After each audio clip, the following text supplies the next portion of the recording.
If you play one Rebel, you play us all.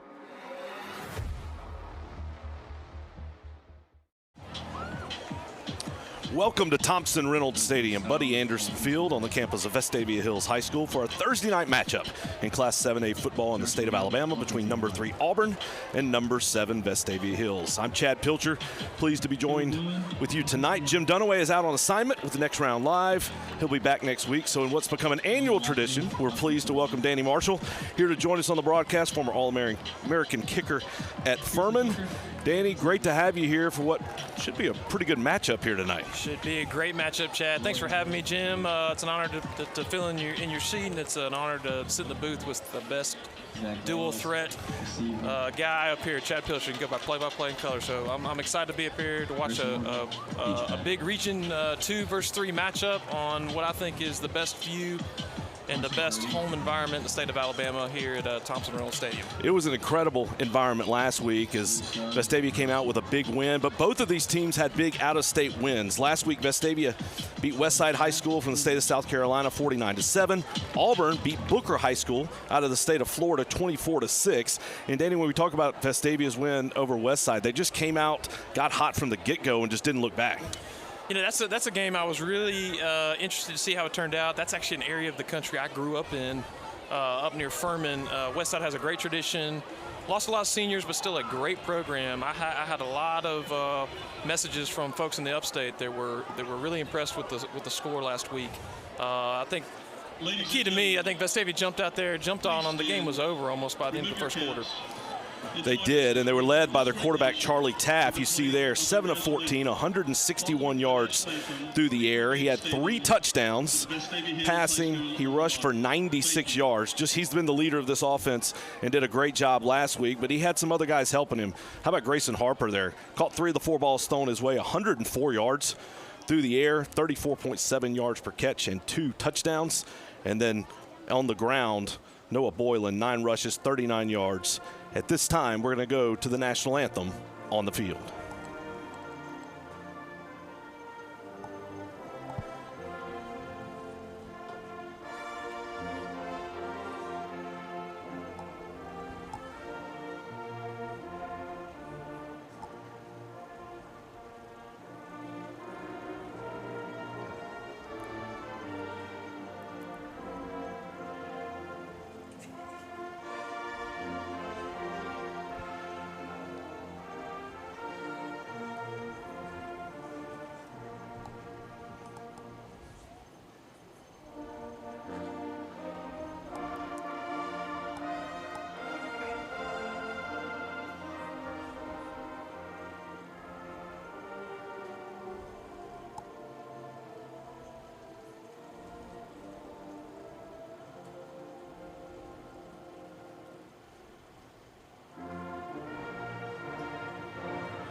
It's a special night here at Vestavia Hills High School as it's senior night early in the season, but going to celebrate those seniors who have been a part of this program for so long, and we're pleased to recognize them right now, starting with the players on this Vestavia Hills High School football team. Will Ainsworth, Josh Arundel, Liam Boriska, Caleb Boylan, Patton Cook, Quincy Davis, Gray Gardner, Brody Glenn, Lincoln Goforth, David Hahn, Matthew Hillsmeyer, Rush Harper, John David Haynes, Walker Hogue, Cole Holly. Hayes Hudson. Greer Manown. Mason McDaniel. Collier Neely. Leighton Osborne. Matthew Patillo. Carson Purdy. Rob Sasser. Parker Simpson. Baker Stewart. Cross Tonsmeyer. Wren Smith. Pearson Tucker. Joseph Walker. Ben Wallace. Major Weaver. Owen Wilbanks. And now we'll move to the cheerleaders. Lily Armstrong. Elise Ball. Maggie Denny. Ann Ellison Crawford. Rebecca Evans. Ella Hodge. Savannah Scrabo. Olivia Stone. Kate Threadcraft. Bradford Williams. Now the trainers and interns. Izzy Martin. Catherine Ellis. Harrison Gilder. Emmeline Hudson. Noah Oswald. E.K. Simpson.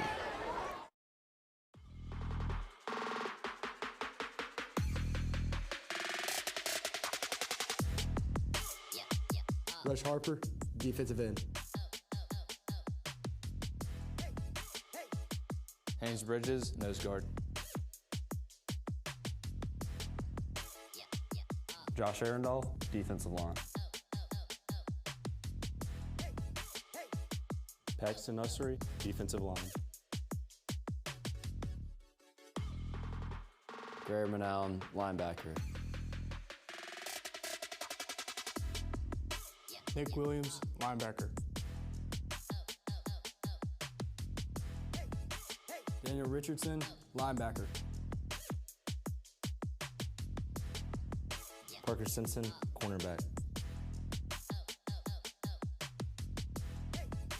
Leighton Osborne, corner.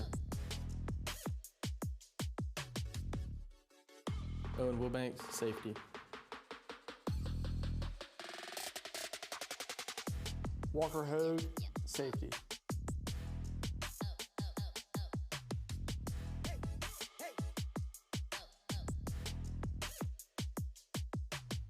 Copeland Styles, offensive line. Jackson Deal, offensive line. Caleb Boylan, offensive line. Will Guathany, offensive line. Pearson Tucker, offensive line. Will Ainsworth, tight end. Zach Laws, receiver. Grayson Harper, H-back. Carson Purdy, running back. Luke Stubbs, wide receiver. Charlie Taft, quarterback.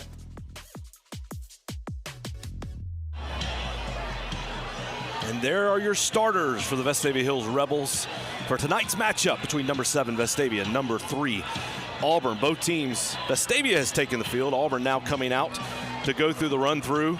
A lot of the local young flag football players came out through the run-through with Vestavia. Last week, the tackle football players came out. And we are ready for some football. Chad, while you're on that topic, we were here last night. I think we had about 3,000 people on the homestands for the annual Liberty Park Pizzitz 7th and 8th grade game. So what a great testament to the community support here. I think we had a bigger crowd than some of the high schools have on a Friday night last night. It was awesome last night. The track was full of folks. In the 7th grade game, Pizzitz scored with a few seconds left, went for 2 and got it to win that ball game. I don't know what the 8th grade score ended up being, but that's another game. Coach Robert Evans was here. Superintendent Todd Freeman was here, and Robert spoke to all the teams after the game, which is a real cool community event and fun to be a part of that. So Vestavia won the toss. They will receive. And folks, we haven't talked a lot again, but this is a very talented Auburn football team. Last year, Coach Evans said he thought they were the best team in the state. Kind of the way they played all season. They went 10-0 in the regular season. They ended up losing to eventual state champion Thompson in the second round. But this is a team, again, they just reloaded and come back under year 5 under head coach Keith Etheridge. Chad, I've had the opportunity to call these games with you the last few years, and it just so happened to fall on the Thompson game. And I feel like you could almost change the colors and change the logo, and you're going to see a very similar team tonight. For those of you who didn't get to see the Rebels play at Auburn last year, it's a very talented, one of the best programs in the state from Region 2. A lot of athletes, a lot of guys are going to play the next level. It's going to be a great challenge for the Rebels tonight. And we are underway. Ball taken right at the 1-yard line. Out past the 20, and a big hit there on the return by Zach Laws. So the Rebels will have 1st and 10 just shy of the 22-yard line. This is the 6th all-time meeting between these two schools. 1986, 1987, 1998, and 1999. Vestavia won those ball games, and then last year Vestavia went to Auburn, lost 52-17, and it was just complete domination by the Auburn Tigers in that one. We'll see if things go a little differently here tonight. Taff under center, goes the handoff to Laws to the outside. He'll get tackled just shy of the 30-yard line. Chad, I'm fascinated to watch this fast tempo offense. Auburn knows what's coming against the strength of their team, their run defense. Taff's going to go quick pass to the outside, gets it to Luke Stubbs. Does a good job of getting north and south. And that's a nice play call there by the Rebels. Not going to outrun this Auburn team, but you go with a quick hitter and get up the field very quickly. And Vestavia very quickly back to the line of scrimmage. This is the way they operate under offensive coordinator Josh Franklin. Grayson Harper comes in motion. Be the first carry of the night for Noah Boylan. Out past the 40, and he'll fall forward for a couple of extra yards. They'll give him the 44. Chad, I'm going to be excited to watch out Coach Josh Franklin. We've talked about him a lot. I think he's one of the best offensive coordinators in the state as far as misdirection, finding mismatches, how he tries to attack this defense tonight, and especially the 2 linebackers up the middle. Boylan wide open on the wheel route. Oh, just threw it too far. Boy, had that dialed up. I don't know exactly what you call that play, but it's almost the eye candy draws the attention away. The free safety starts going down the seam, and you slip that H-back of that tight end out the back, almost like a quiet bootleg. And great play call there. Just couldn't complete the play. It was there, and that's what, when you go with tempo, that's what happens sometimes. The defense just doesn't have time to get set. You have guys running open. Had that one there, but the ball falls incomplete. Now it's going to be 3rd and 4 for the Rebels. Charlie Taff, play action, keeps it past the 50-yard line. That'll be a first down for the Rebels. He's going to go inside the 45. Great play call there, Chad. I love the – there's always someone in motion in this offense. It just freezes some over-committing linebackers just for a half second. Free safety has to find where the ball is. It's a great way to offset the athleticism on the defense. Stubbs in motion this time. Taff looking down the field. Diving attempt will be incomplete. Looks got a little extracurricular activity on the line here. That's going to go 15 yards one way. Might be called on Auburn. Can never tell if you're seeing the first part of the end of it. The officials are discussing it right there at the 45-yard line. That's 2 balls where the Rebels have had open receivers going down the field, just haven't been quite able to hit it. We'll await the call here.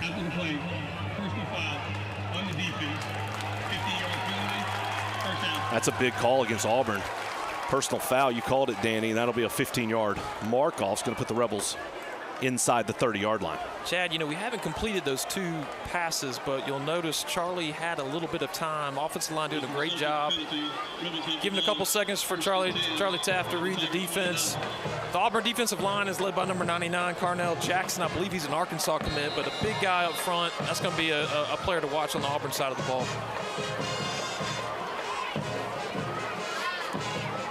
Taft takes the snap, play action, looking down the field again, trying to get in the corner. What a catch by Grayson Harper.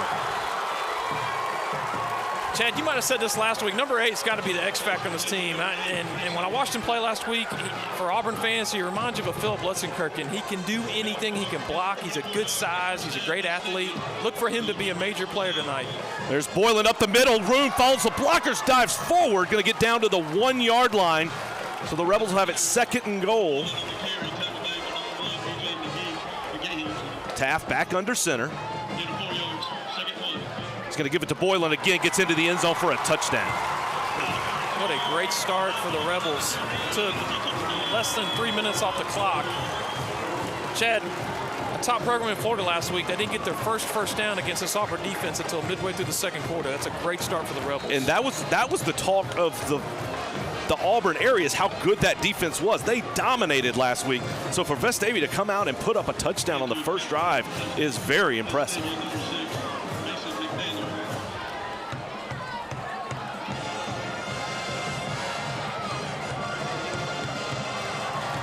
PAT is up and good by Sloan Morgan, and Vestavia takes a 7-0 lead in the first quarter, and we'll be right back. In every moment, greatness awaits for the bold, the visionary, and those ready to take their shot.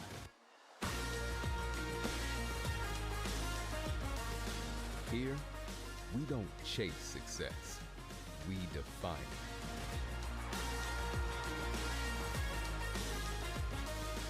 The University of Alabama, where legends are made. Welcome back, Thompson-Reynolds Stadium. Week 2 of the high school football season in the state of Alabama. 10 minutes, 23 seconds to go. In the first quarter, Vestavia jumps out to a 7-0 lead. Noah Boylan with the first touchdown of the game for the Rebels. PAT was good. And I don't think you could have started any better for the Rebels. Chad, one of the keys to the game I wrote tonight was being able to sustain drives, which is a little bit of an oxymoron with a fast-paced offense, but just sustaining some first downs. That was a perfect drive, went tempo. Looks like a new wrinkle here, going to the sunshine kick from the sophomore Sloan Morgan. Get a fair catch at the 29-yard line, and that tells you the respect that Coach Robert Evans has for these return men, for these skill players for Auburn High School. And as they come out to take the field, the quarterback for Auburn is number 15, Kason Myers. He transferred from Pike Road. Last year he played at Pike Road. He's thrown for over 3,200 yards in his career. Was injured about halfway through the season last year, but he's got a fresh start here as a junior. He's a 4-star recruit. He's got offers from all the people you can imagine. And he obviously needs to have a big game here tonight for the Tigers, but should be a fun one to watch. Chad, with a new quarterback, I look for them to try to establish the run game early as he drops back to pass on first down. A little underneath pass there to start the ball game. He gets that one to Joshua Askew, and Askew's a guy that had a big game last week as well. As you watch that game, you're going to hear several guys. They're going to spread it around. Coach Keith Etheridge said he thinks this is probably the best wide receiver core he's had in his tenure at Auburn, so a number of talented guys who are going to get the football. Another quick pass, this time an out route. Gets up to the 34-yard line. That ball was delivered to B.J. Collins, and he's knocked out of bounds, so it'll be a 3rd down and about 4. Chad, again, we'll talk about the coaching staff here. Coach Chad Merrill, I thought, did a great job last week. Front 7 contained the West Side offense for most of the game. That allowed Walker Hogue, and it really allowed the secondary just kind of play a 2-deep, a comfortable seat. Bad snap, ball's out. And all the way back to the 12-yard line. Great aggressive play that time, running to the football by Lawson Manown after the bad snap goes over Myers' head. And as good as that start was for the Vestavia offense, the Vestavia defense does just as well. That's almost a turnover. It's a 3rd down stop, if you will. It's a field possession. That's a big play. That's another key tonight. Both teams played pretty clean last week. In fact, Auburn forced 6 fumbles, recovered 4, which led to their big win over Booker. Vestavia played very clean on offense. That's going to be another key tonight to watch. Nice punt. Stubbs calls a fair catch right at midfield, makes the catch, a little bit of contact. No flag. But Vestavia will have very nice field position at the 49-yard line. And that's the difference in that botch snap, is that instead of the ball be back in the 30-yard line area, instead Vestavia's going to start on the plus side of the field. Jack, going back to last week, I believe you mentioned the starting position in that first half against Westside was about a 30 to 40-yard difference. And it's like Westside just couldn't get any air to breathe out of their own red zone. Great start for the Rebels so far, field position-wise, and the scoreboard. Rebels go trips to the left. Will Ainsworth moves to the left side as well. Flag comes in. Looks like some movement against the Rebels. That's going to back them up 5.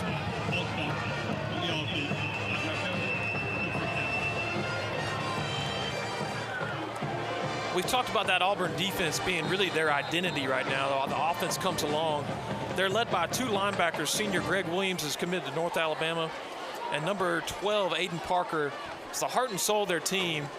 I'm interested to watch how Coach Franklin tries to attack them up the middle or to spread them sideline to the sideline tonight.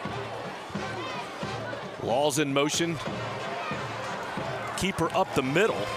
That was Taff on the carry. So he gets about 7 back. That'll make it a 2nd and 8. And that's a winning play right there. It almost looked like it was going to be a quarterback hurry for a loss. Not only getting out of that, gaining 3 yards on the play. That's a big play for Charlie Taff. This time Carson Purdy in the backfield. Taff rolls to his right. Delivers it late. That ball is thrown low, but it is caught by Luke Stubbs. And another first down for the Rebels on a nice athletic catch by Luke Stubbs. Really nice play. I couldn't tell if that was Will Ainsworth or even Grayson Harper swinging out. The defensive end stayed with him. Looked like it was going to be a little drop-down pass. Nice job by Taff reading the defense, finding an open player down the field, moving the sticks. More motion for the Rebels. Pop pass underneath to Harper. Harper's in the 25-20. Down inside the 10. Going to get into the end zone. Touchdown, Vestavia. It took me about 4 seconds to find the ball there, so I know it gave the Auburn defense a hard time. What a beautiful play call by offense coordinator Josh Franklin. And they are using motion and alignment and misdirection. They are winning in the pre-snap, and that's why these plays have been so effective. And I wondered how vanilla both teams were last week. Obviously, as a season opener against out-of-state teams, did Vestavia dial it back a little bit? They seemed to overload Westside and out-scheme them pre-snap. We're seeing a little bit more creativity, and I know there's more up Coach Franklin's sleeve, but a beautiful play call for the Rebels to start. Extra point is up. It is good, and with 8 minutes and 17 seconds left in the first quarter, Vestavia leads 14-0. We'll be right back. Burton Company, we've been building and remodeling homes in Vestavia Hills since 1986. That's back when shoulder pads weren't just for football. This isn't just where we work, it's home. We live here, we raise our families here. Our kids all wore the Rebel jersey under these Friday night lights. That's why we care so deeply about what we do. Quality, craftsmanship, and community, that's what we're built on. Welcome back. Vestavia 14, Auburn nothing. In last year's contest that Auburn won 52-17, they jumped out 14-0. Vestavia ran a kickoff back to make it 14-7, but after that it was just all Auburn for the rest of the going. Here tonight with the Rebels at home, they've come out, they've gone up 14-0. Great start for the Rebels. Slow Morgan once again lined up what looks like it's going to be a pooch kick. Sky kick. What do you call that? Sunshine kick, sky kick, pooch kick. That was a little deeper than I think. Placed it right at the 16, but great coverage by the Rebels. Great pursuit down the field. Just an excellent job. Moving tackle, Maddox Vickers on the play. He was joined by Nick Wood. I love that changeup from last week. Just a reminder, in high school rules, if the ball crosses the plane of the goal line, it's a touchback. Sloan Morgan's doing a great job as a sophomore. Wasn't quite getting it deep enough for that, so a great changeup. Usually induce a fair catch on that play, or it just throws off the kick return. So 25 is a win on kickoff coverage for Vestavia. Flag's going to come in early. We're going to get a false start against Auburn to start this drive. So Vestavia had a false start on the last drive to start before its play. Ultimately resulted in a touchdown. Auburn with a false start here. Chad, going back to last week, I expected Coach defensive coordinator Chad Merrill to maybe blitz a freshman quarterback. He really didn't have to because they jumped out. And it allowed his free safety and strong safety to sit back in the cover 2 coverage to help the cornerbacks. I thought they did a great job jumping on some out routes. Westside hit a couple of big plays down the seam, but I'm really curious to see if the front 7 can contain the Auburn run game. That's what they're going to lean on. Play action to start here. Rolls to the right, looking deep, good pressure. Flag is out, slips and falls, does Kason Myers, and he's down at the 20-yard line. A flag comes out that's likely to be holding against Auburn. Auburn lost 1 yard. I would assume Coach Evans is going to take that penalty. This might not show up in the stat book, but in video, I promise Coach is going to talk about Paxton Ussery's pad. A little bull rush there, just enough. Didn't get a hand on the quarterback, but made him uncomfortable, readjust, and start scrambling, and then you got a hold a few plays later. So great job by junior Paxton Ussery, number 50, up the middle from the defensive line nose guard position. Yeah, Paxton, my next door neighbor, who is just, to clarify, it's about 6'5", 227. Just a big kid and has really developed as a football player and expecting big things from both he and the rest of this defensive line this year. Coach, Chad, you talked about Coach Evans, I think, in the preseason. This is maybe physically, size-wise, one of the more stout front 4 they've had in a while. I haven't even gotten to Josh Arendahl. I think he's deadlifting over 700 pounds. So some strong guys that can really kind of lean on that offensive line a little bit, absorb a running game, and that just frees up your linebackers, Nick Williams, Daniel Richardson, in the back 4 in the secondary to go pursue the ball. So I love what you're seeing out of the front 7. That was a 3-man rush that got pressure and induced a hold and a scramble by the quarterback. They can do that all night. That bodes well for the Vestavia defense. And looking here, you've got second and 26, excuse me, for Auburn. So Kason Myers under center. He's going to take it handoff straight ahead. It's the carry by Jaden Huff, his first carry of the night. Huff is a transfer from Smith Station, who comes in as the starting running back for Auburn here tonight. We got another flag on the play. Chad, I couldn't see who was up top, if that was cornerback Parker Simpson or even Leighton Osborne. Did a great job keeping contained. That running back wanted to bounce it outside, so great job forcing back up the middle, realizing you got him behind the sticks. Had a lot of discussion amongst the officials in the early going. We'd rather take their time and get it correct. Looks like this was going to be against the Rebels. It's a 5-yard face mask.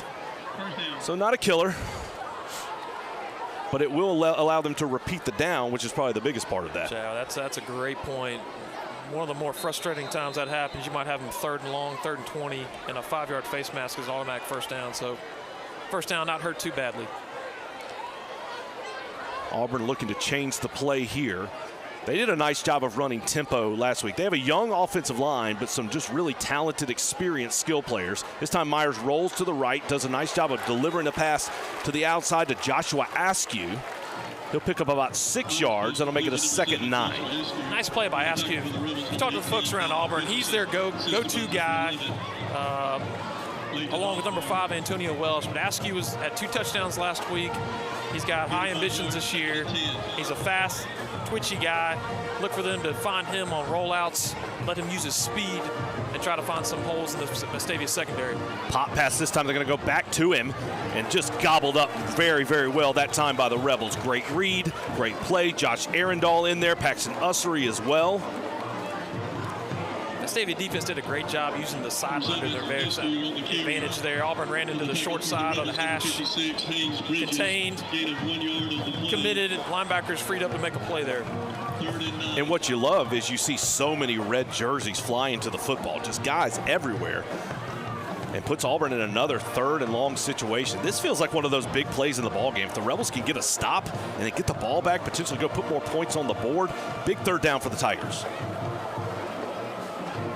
Stepping up in the pocket, going to run the football. Nice hit right there.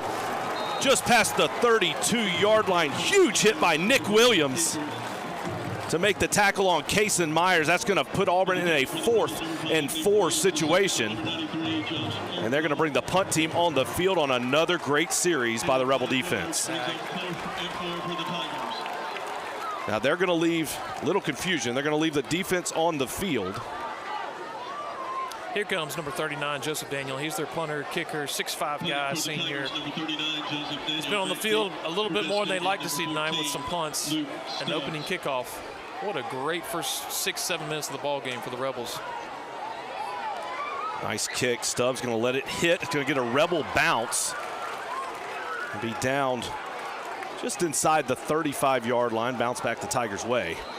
And now the Vestavia offense will come back on the field. But if you look at the total yards to start this ball game, Vestavia with 116, Auburn with 5. Sometimes stats don't tell the story. That one tells the story. I know it was a great start for the Rebels last week. I'm not sure if this one's even more impressive considering the caliber of opponent. But Auburn's a talented team. They'll settle in. Their defense is a little shell-shocked right now. This is going to be another important drive. Again, very early in the first quarter, just halfway through. Chad just mentioned the yardage difference. If they can drive, get some points on this drive, it'll be a win. Field goal, touchdown, move the sticks, chew up some more clock. Defense is doing a great job. All the momentum on the home side right now. And this is an Auburn defense, a really big defensive line. Some outstanding linebackers that we'll talk about a little bit later.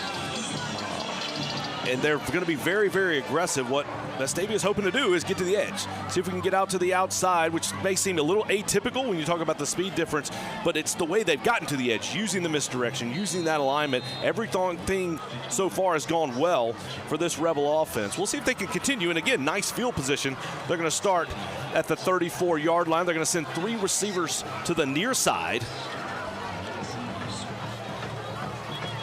And stop the play before it starts. And we saw this a little bit last week. Bryce LeMaster in taking snaps. Charlie Taff on the perimeter. And another mistake by Auburn. That's going to be their 4th penalty of the night. And this is the wrinkle that Vestavia likes to show. Bryce LeMaster, as you said, in at quarterback. That puts Taff at the running back spot, and it's just one more thing for a defense that you have to prepare for. We saw Taff get a number of carries with LeMaster in the ballgame last time. Again, 3 receivers to the near side. There we go. Give it to Taff. He's going to set up. He's going to throw. Ball is batted down and incomplete. So that one a little razzle-dazzle didn't work. Great job by the Auburn defense getting a hand up, because if he didn't and that ball's completed out in the open field to number 8.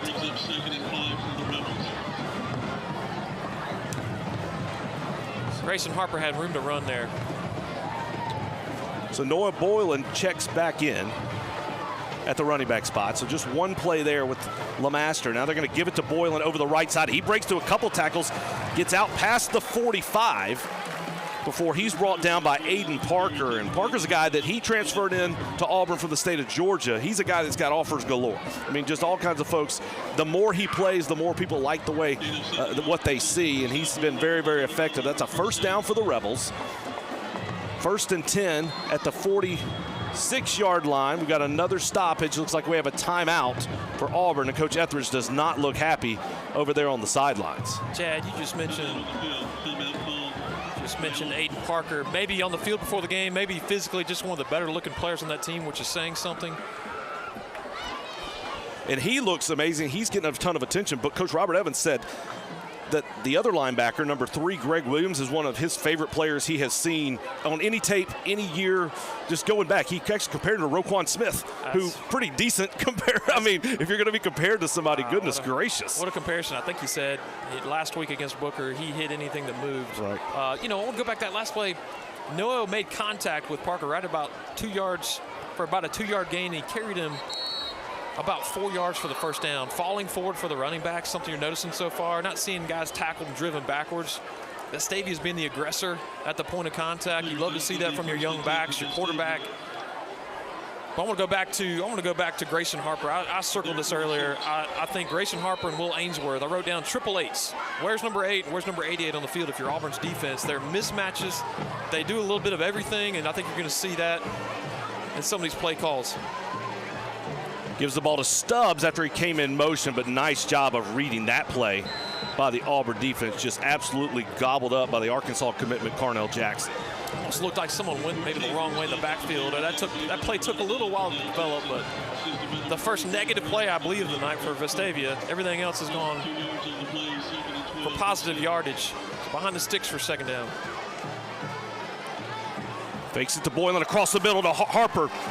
Nice tackle there to finish that play by Logan Siriso, but not before another first down for Vestavia Hills. I'd feed the ball to number 8. He's been wide open in space tonight, which tells me he's schemed well or he's a great matchup. Fake to Boylan. Taft rolls to the left. He likes what he sees. He shovels it out to Zach Laws. Nice play there. Laws dives forward. It's going to be right at the sticks. We'll see where they spot it. Looks like he's going to be just shy of the first down, and they're going to give it to him. They're going to say he got it. They're going to give him the 32-yard line. They're talking it over. Chad, I think I've heard this phrase used maybe by Coach, but somebody has, that Charlie Taft can remind you of Johnny Manziel at times. I think that was a Johnny Manziel-like scramble, and you make a play out of nothing for positive yardage. And actually a first down. He went play action. He had an option route on the outside. Looked like he liked what he saw and was going to run. And then at the last minute, keep your head up. Nice toss. Good job by Laws to be available. This time we're going to step back. Oops, slips, does Taft, and he goes down. That's the first sack of the night for Auburn. It's the guy we were just talking about, Aiden Parker. We haven't really had a chance to talk about number 3, Zach Laws. He's had a great offseason, had a big first week. Another guy that's a matchup problem. Really like what he's done so far in the first quarter, the first game of the year. Look for him to be a major impact down the field tonight. Hand off to Boylan across the left side, fights through tackles, and he's done a really nice job of that. They're going to mark him at the 36-yard line. That's going to make it 3rd and 14. Chad, this is an offensive guy that has 7 starters or juniors, so a very junior-heavy class, mainly at the skill positions, but a lot of talent's going to be coming back in the backfield next year. This is the area where you might be in 4-down territory, depending on what happens. I imagine Coach Franklin will call a play anticipating that he might have 2.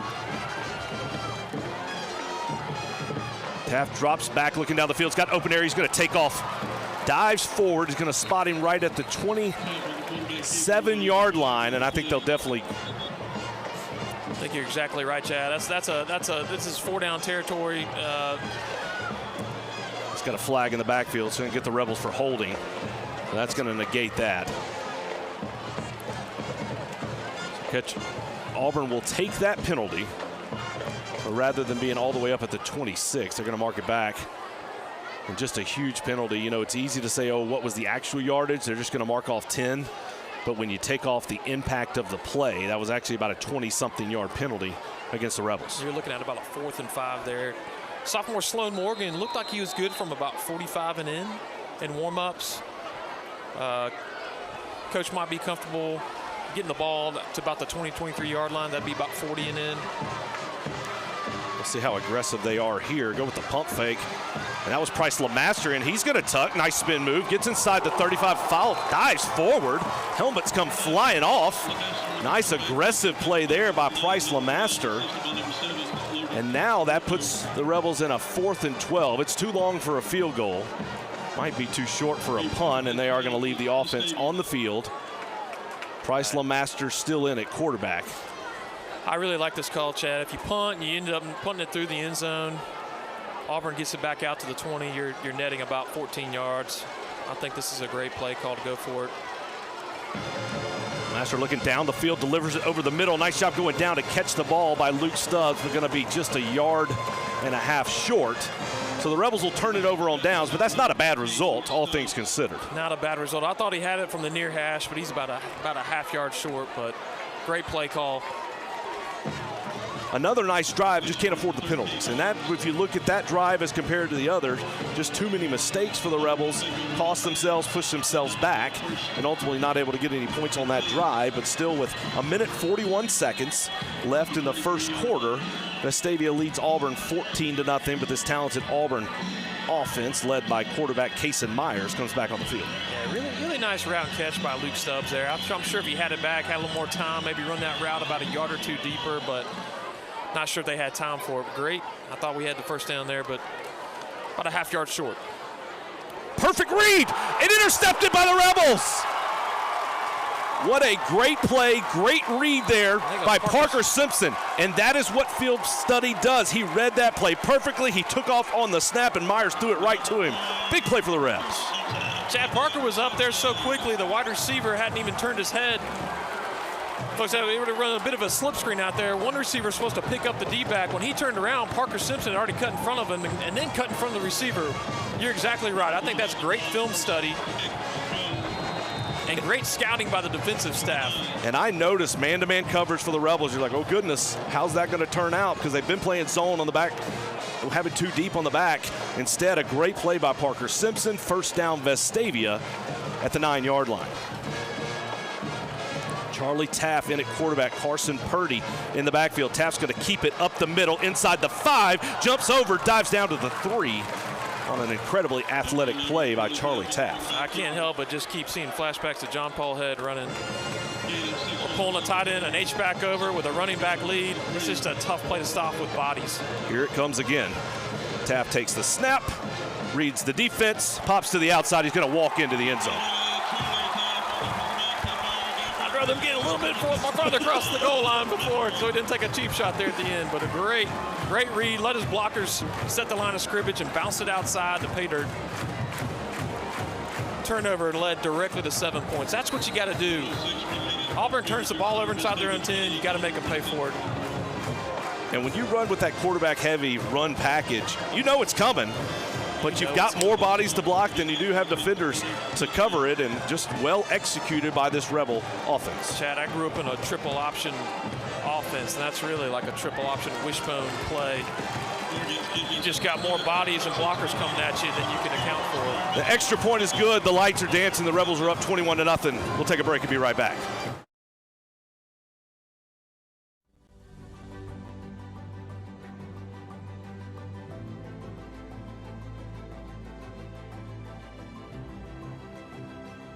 For more than 50 years, Senator Jabba Wagner has served Alabama with honor and called Vestavia Hills home. Thank you, Senator Wagner, for your historic legacy of service.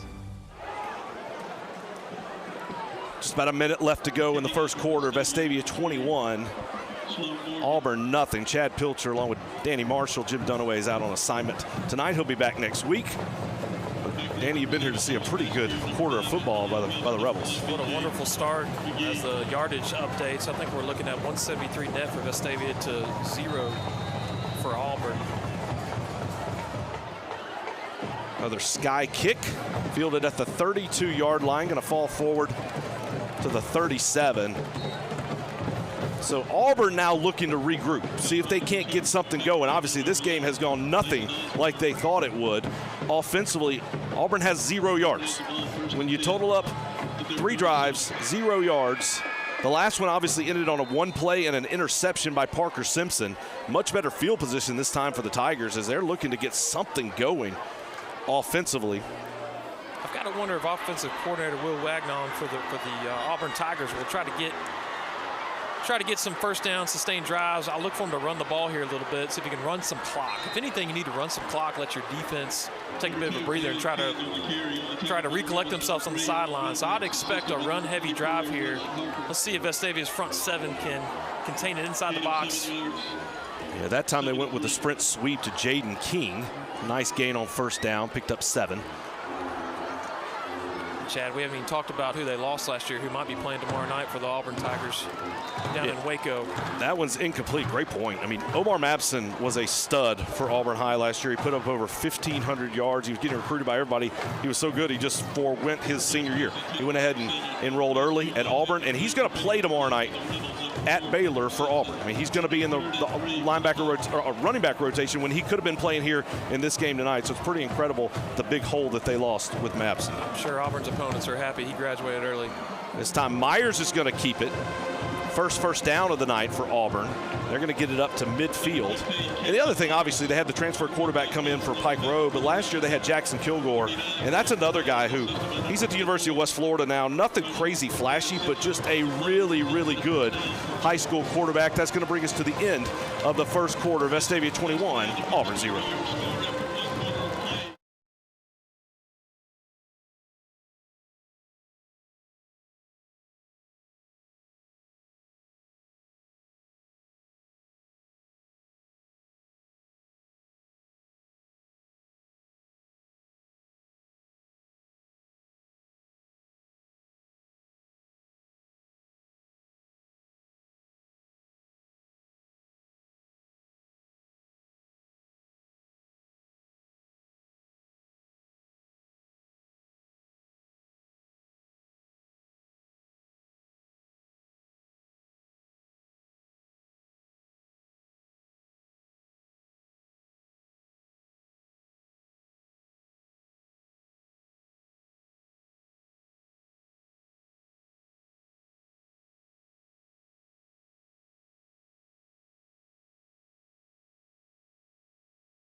In that ball game, 52-17.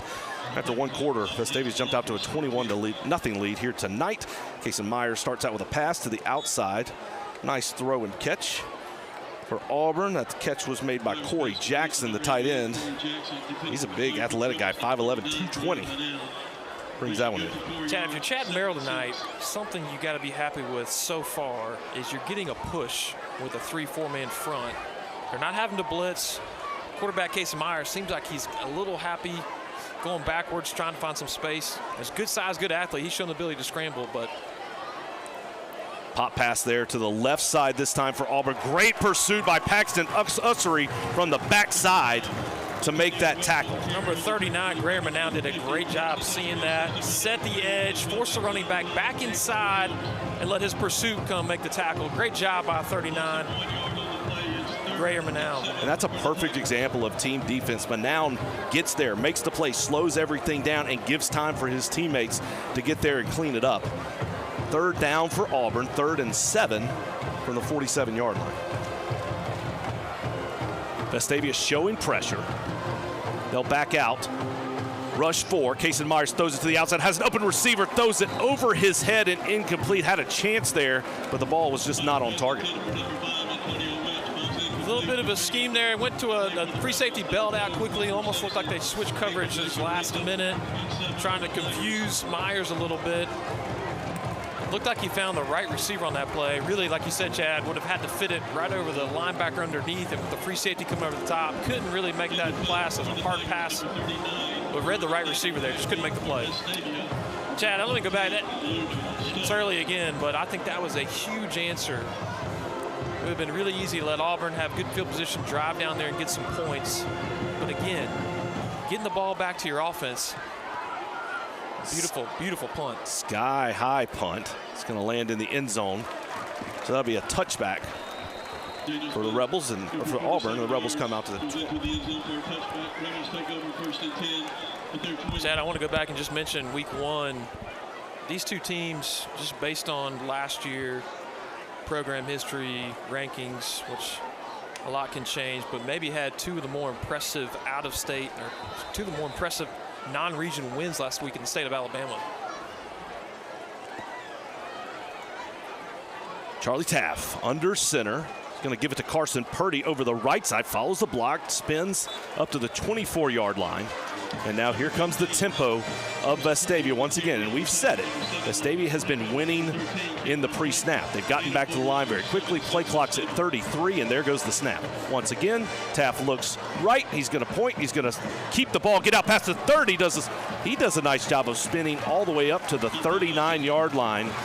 And just a very excellent recognition that time by Charlie Taff. Thought about taking a shot down the field, went to the backside, and then just used his athleticism and speed to pick up the first down. I can't stop envisioning Just one of the legendary quarterbacks come through here lately, John Paul Head. Just reminds me so much, has a moxie when he carries the ball. There's number 8 again. And that's a great play where flow comes to the right side. They brought motion to the right side, and then they went underneath with Grayson Harper on that, I call it a pop pass. I mean, just kind of shovel pass to the other side. I'm not sure Auburn's figured out where Grayson's lining up every play because he's been open. He's had big yardage chunks every time he's touched the ball tonight. Again, where's number 8? Where's number 88? I look for Will Ainsworth to slip down the field a little bit and find a good matchup with a linebacker. We've got very athletic H-back tight ends. Again, Auburn fans, I love to talk about Phil Blussenkirchen. Great blocker, great route runner, great hands, fast, great speed. I think we've got 2 guys from a high school level that really remind you of number 43 for Auburn tonight. And that's going to be all sides against Auburn. Vestavia was shifting. May have had a Vestavia offensive lineman fire off forward too. So that's obviously, now the official's going to talk it over. I mean, obviously Vestavia does this very often where they shift their offensive lineman, and somebody didn't get the memo on that one. I'm going to show my Georgia roots here a little bit. I call it the Georgia shift. Their D-line really perfected it for years. But the offensive line likes to do it as well. Really challenges the discipline on the team you're playing. And if you've really watched film, Vestavia's done it for several years. Surprising how many times they get the other team to jump. They got the 5 yards right back on that one. So that one's going to be against Auburn. Can you tell it's still week 2 in the season by how many false starts we've had? Exactly Just right. a few. Yeah, I mean, that's going to be the 6th penalty against Auburn. Vestavia already has 4 penalties against them, so it was 3rd and 3, and then it was 3rd and 8. Now it's 3rd and 3. And so I think I would be a little surprised. Probably going to see Vestavia try to get to the edge here. I mean, when they've had the most success is when they've showed motion, showed flow one direction, and then gone back the other. Looks like there might be a little confusion. Grayson Harper looking to the sidelines. Luke Stubbs, Zach Laws down to the near side. Offensive line asking a lot of questions. There goes Taft's going to follow blockers, and then he's going to bounce to the outside, get past midfield. He's got the first down. He's going to go out of bounds at the 48. So I like that play too, is that Taft has the option. Do you want to go straight ahead or just read the defense, see what happens, and then break it to the outside? Taft's doing a great job of reading the line of scrimmage, bounce it out almost like a running back at the next level would do. I'll tell you what, he's got a lot of moxie back there. He looks comfortable. His eyes are everywhere on the field, finding receivers, finding an open hole. Now Bryce Lamaster in at quarterback. Taft's going to come to the bottom of the screen at a receiver position. Grayson Harper goes in motion. Lamaster's going to look down the field. There's what you're talking about, wide open down the middle of the field. Ball is caught by Harper inside the 10, inside the 5, and he'll go down at the 2-yard line. And once again, they confuse them with alignment. Chad, he attacked number 3, the senior leader, Greg Williams. He ran right by him. He was flat-footed. He had his left arm out as soon as he went by him, saying, hey, I'm wide open, like a little sandlot play at Wald Park. Carson Purdy gets into the end zone. The Rebels put 6 more on the board, and everything going the Rebels' way right now. This is just a clinic in offensive play calling. Offensive line's doing a great job. Everybody's doing their job. This is team football. Great throw there by Bryce Lamaster as well. Just to go back to that touchdown play, Lamaster and Taft come into the backfield. Taft shifts down to that receiver position. Then you brought Harper in motion going the other way, and it just too much for the defense to follow, and Harper was wide open down the middle of the field, well thrown by Lamaster. Again, eye candy everywhere, motion, where's the ball? Chad, sometimes that's a hard throw to make when he's that wide open. Granted, I kicked, I never threw the ball, but I'd imagine you did. You were a quarterback. That's a tough play. You don't want to overthrow. You'd rather underthrow it a little bit. Grayson Harper did a nice job just waiting on it, using his body, let the linebacker drape over him if he was going to interfere with the pass. And as you're watching tackle football here tonight, there's some flag football coming up as well. The women's flag football team has cranked up their season. They have home games on September 2nd against Ayala, California, and Spain Park. Starts at 5:30, and then another game at 6:45, and another at 8 p.m. This is a team that's had a ton of success and just a lot of fun to watch if you need something to do on the 2nd. Did I see out of California? That's what it said. Fantastic. Awesome. And look, that game is spreading. I actually heard today, last year in youth Vestavia football, we had 4 girls flag football teams. This year we're going to have 10. And so it's a sport that's growing. Here's another short kick. They're going to run a little all the way across the field. Look at that tackle. while we're on that, if I can brag on my partner up here in the booth, pretty good flag football coach in the Vestavia Youth Girls Association right here. Average coach. That was a nice tackle by Walker Hogue there. Normally playing safety. There he is on the special teams. And Auburn just looking to get something going. That was a short kick that went to Jaden Huff, and he said, I'm going to try to go completely across the field, but well defended once again by Vestavia. And this Auburn team's in a position where they have got to get something going. They've just been completely out of sync all night long. So they'll start through the air. Looking at a corner route, nice throw there by Myers. Perfectly delivered by Antonio Welch, so a nice positive start to this drive for Auburn. Really nice play there. Easy to see from the press box to find the hole in the zone. You could see it from up here, but from the field level, that's a tough. You just got to know your route, throw it before the receiver breaks. A nice passing catch by the offense from Auburn. And that sometimes can be a spark. You get a first down, get a nice gain on that first play of the drive, and maybe that'll continue. Casey Myers drops back once again. Nice pressure in the backfield. Josh Arundel has him wrapped up. Teammates join him, and down goes Myers. What a perfect play call. A little delayed blitz. I'm not sure who that was that came around the end, and I think scared Myers half to death when he came off that left tackle, left guard edge, and saw, I don't know if that was Arundel at the end there. Arundel got there first. Haynes Bridges got there next, and Bridges has had a big night as well, but man, this defense just bringing it. So one positive play, and just like that, you get the sack that backs them up 8 yards. I need to look how many negative plays Auburn's had tonight, but that's just a drive killer right there. This time they'll go trips to the right side. Myers looking deep down the field. Has time. He tucks it and runs. He's past the line of scrimmage as he threw that ball. Flag should come out. It did not. They missed that one. He was 2 yards past the line of scrimmage when he threw that football. And Coach Merrill, if I'm seeing correctly, is down there right on the line of scrimmage. He saw it. Wow, good, tough break for the Rebels there. What a catch by the tight end there. So another first down for Auburn. That brings them to midfield. They're going to go with some pace here. Myers keeps it, gets to the 46, 47. Now mark him about the 48, excuse me. So a gain of 2. Chad, that was a big play there. You were in second and long. If they had called that for crossing the line of scrimmage, you're looking at, I believe, a loss of down and third and long, and probably have to punt. So a really big first down conversion by the Auburn offense right there. Great catch by the tight end. His name escapes me at the moment. Very athletic play. Now into Vestavia territory. They're going to put the ball on the ground with Jaden Huff. Nice tackle from the backside. Running that one down was Rush Harper. Auburn with a different look there. Tried to stack the box a little bit and lean on Vestavia and then bounce it outside. I'm really impressed so far, Chad. Not just the kickoff coverage we just talked about. The containment all over the field from the special teams and the Vestavia defense has been fantastic. Turning the runners back inside, playing assignment football. Rebels showing pressure again. Myers going to roll to his left side. He's strung out, looking for somewhere to throw the ball, and there comes the Rebel defenders. Another big tackle on the quarterback. Big time play. Haynes Bridges was there again. Rush Harper was involved in that play. Daniel Richardson. And it's not just one Vestavia defender. It is 2 and 3 and 4 at a time, just swarming to the football. And I think at this point, honestly, Auburn's going to go for this. I mean, you're down 28 in the second quarter. You're actually on Vestavia's side of the field. Might as well. Interesting call. You feel like you need to go for it on 4th and 10 at midfield. That shows you where they're feeling about this game right now. Huge play in this ball game. 5 minutes, 35 seconds left to go in the first half. 4th and 10 for Auburn at midfield. Myers looking down. He's going to check it down.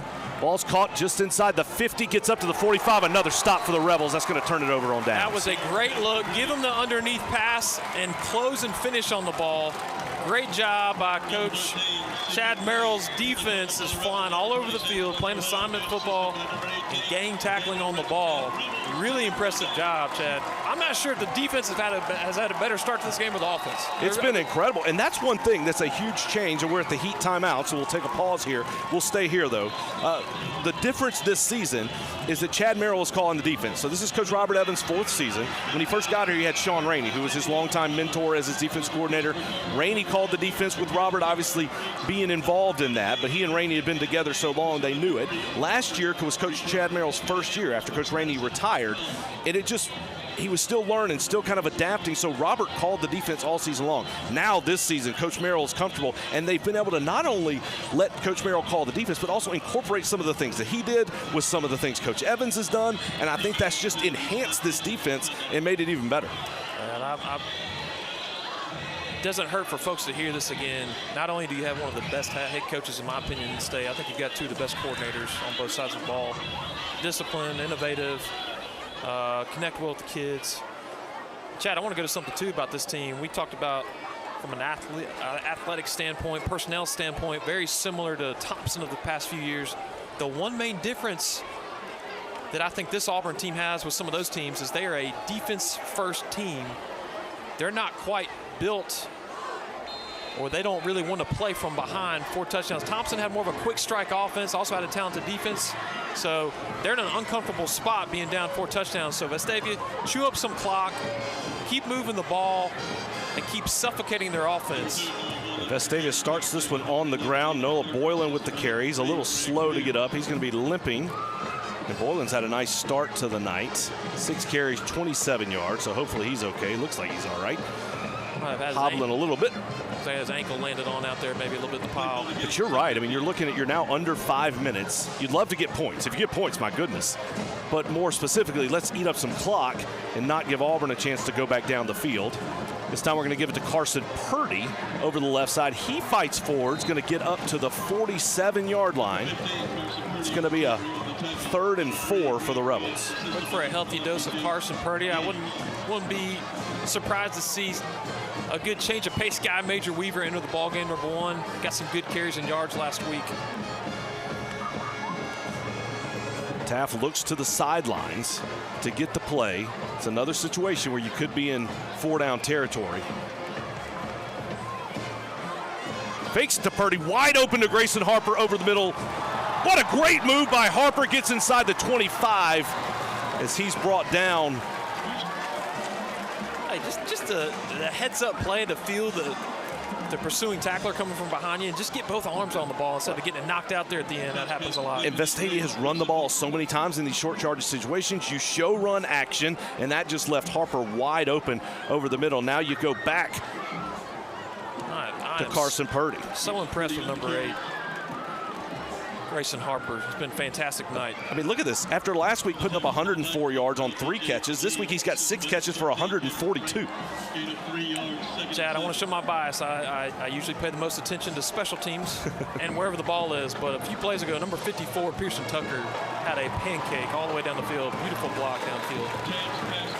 Great job. Another run action. Charlie Taft rolls to the right, finds Grayson Harper. And goodness gracious, Grayson Harper is on fire. This Rebels offense is on fire.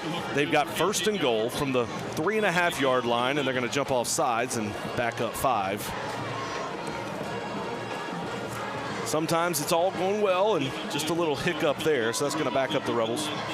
Chad, I'm looking at the stadium lights there. It looks like it's raining pretty heavily, but no one's moving down there, so it might be a slight mist. But yeah, the rain has started to come down, which makes this scoring opportunity all the even more important. If you could put another touchdown on the board, and then maybe if you get inclement weather in the second half, they'll give it to Purdy off the right side. He's going to get into the end zone. Touchdown, Rebels. Great blocking downfield by Stubbs, by Zachary Laws.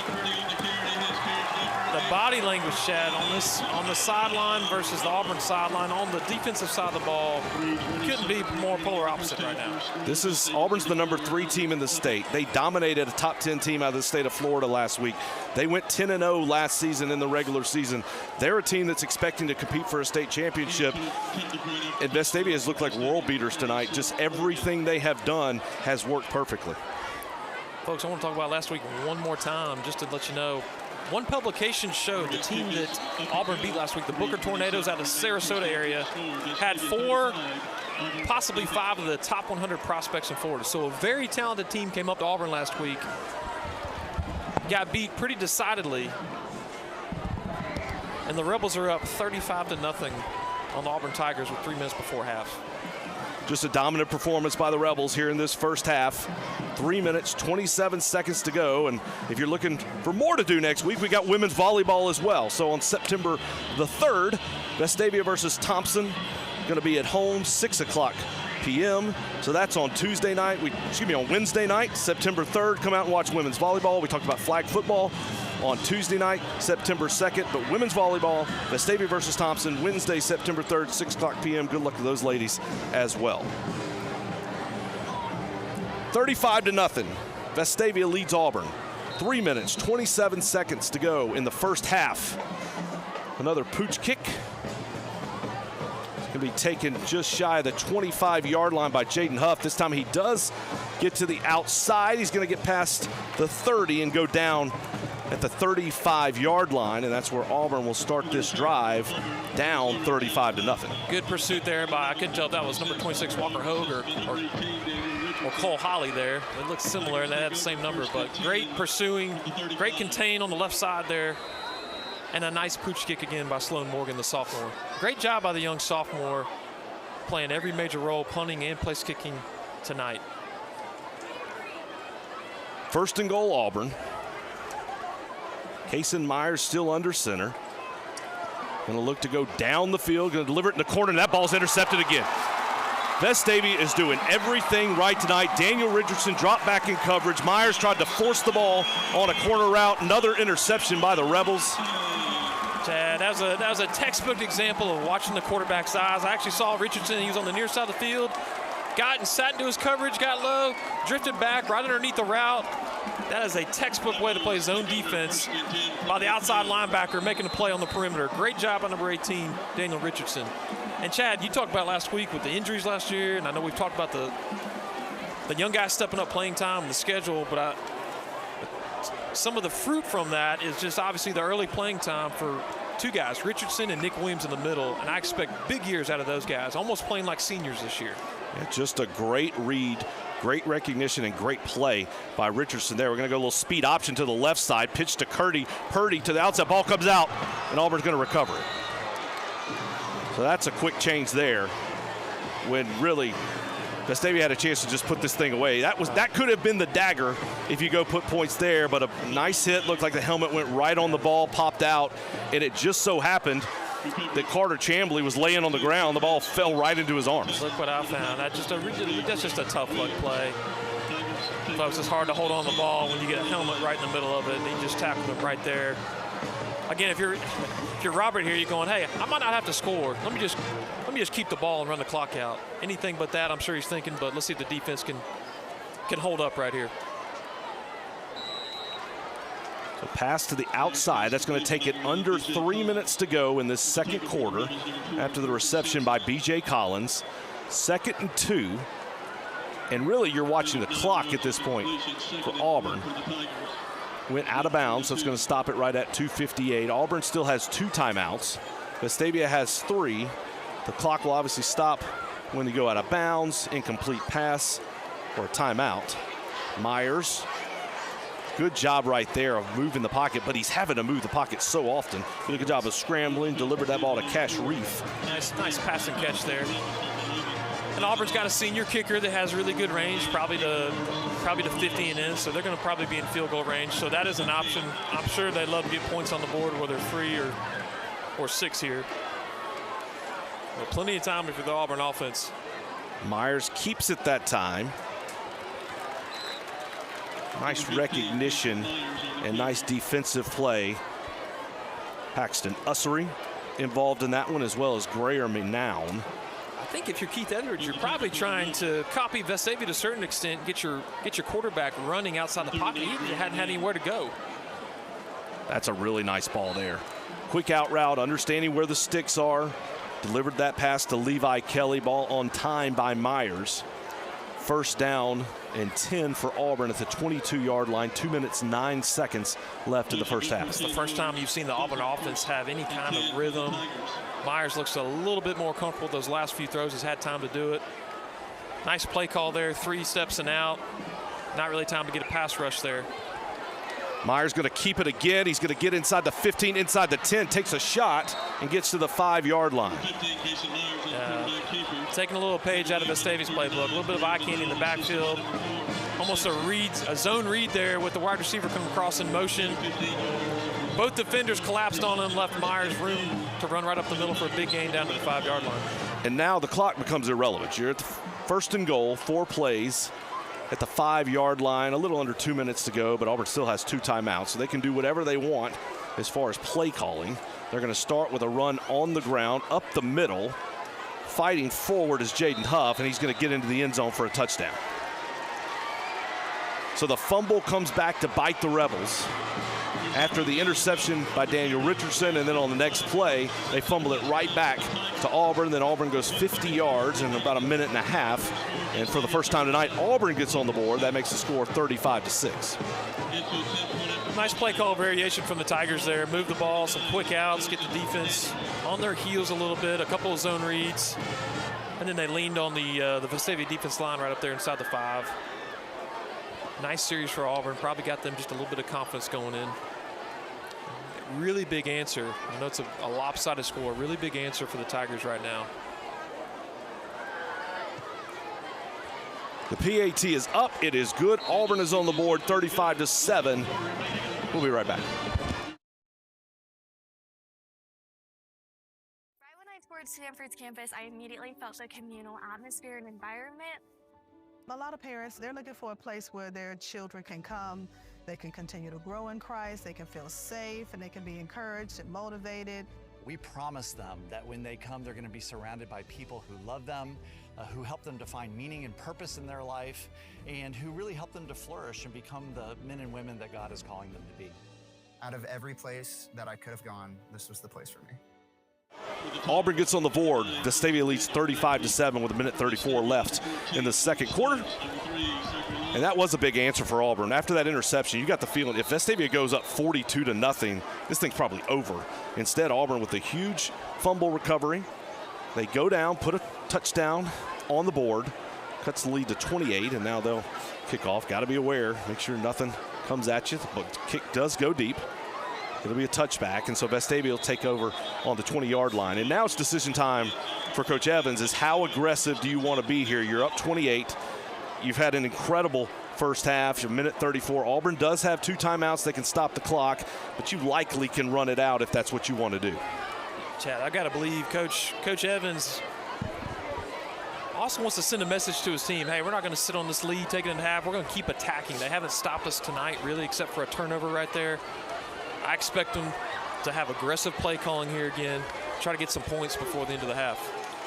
And a lot of times your decision on how aggressive kind of spins off of how well do you do on first down. And in this 2-minute drill situation last week, Charlie Taft runs a simple kind of sweep to the left. We ends up breaking it for 67 yards. And that obviously changes your approach there. That time a very conservative play call, and I think given that result, you're going to see Vestavia take their time, let the clock run. The play clock's at 23.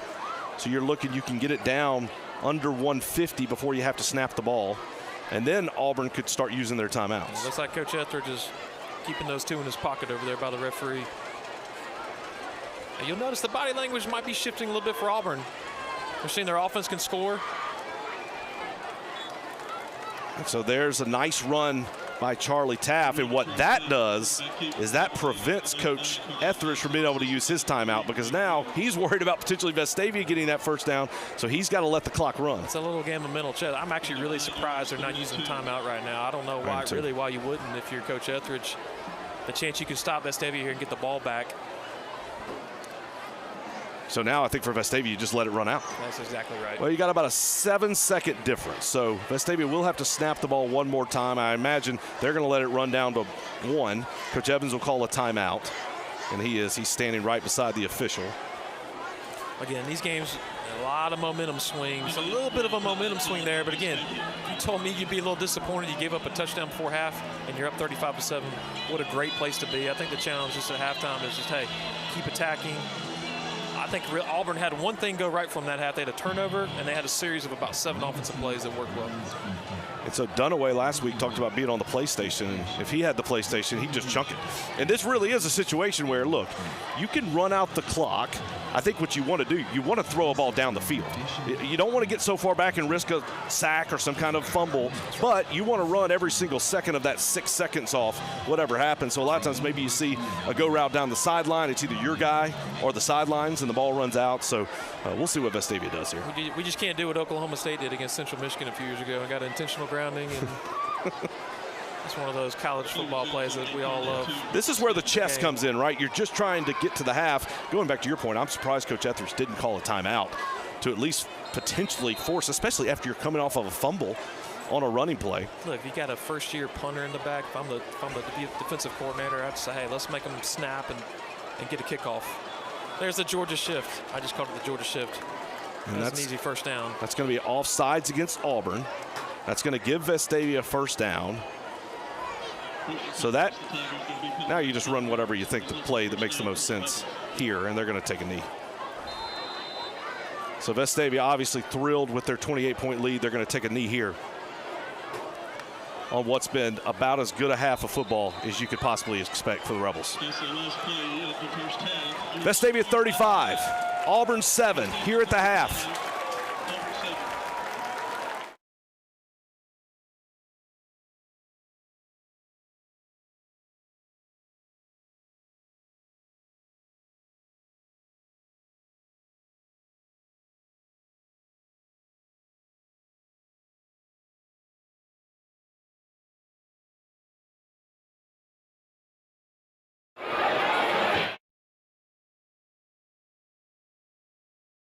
Of legends. We are here for you. Aggressively pursuing victory over injury.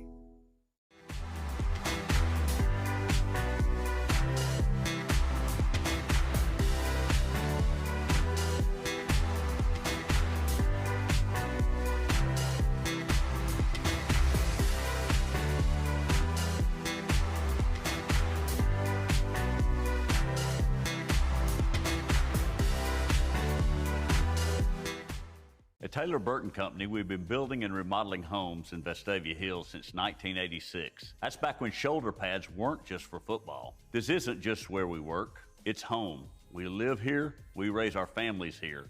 Our kids all wore the Rebel jersey under these Friday night lights. That's why we care so deeply about what we do. Quality, craftsmanship, and community. That's what we're built on. Right when I toured Stanford's campus, I immediately felt the communal atmosphere and environment. A lot of parents, they're looking for a place where their children can come, they can continue to grow in Christ, they can feel safe, and they can be encouraged and motivated. We promise them that when they come, they're going to be surrounded by people who love them, who help them to find meaning and purpose in their life, and who really help them to flourish and become the men and women that God is calling them to be. Out of every place that I could have gone, this was the place for me.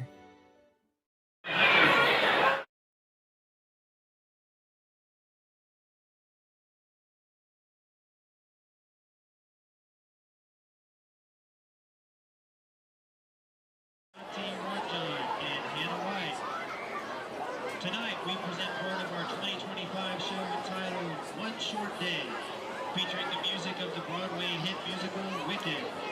Please welcome the Vestavia Hills High School Rebel Marching Band.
construction by It's right here in Birmingham, Alabama. We are here treating patients from every generation Across the United States. and from around the world. We're here for the rookies and the dreamers trying to make a name for themselves. We are here for the achievers who are resilient and won't take no for an answer. We're here for the coaches, athletic trainers and mentors who are shaping the next generation of legends. We are here for you, aggressively pursuing victory over injury.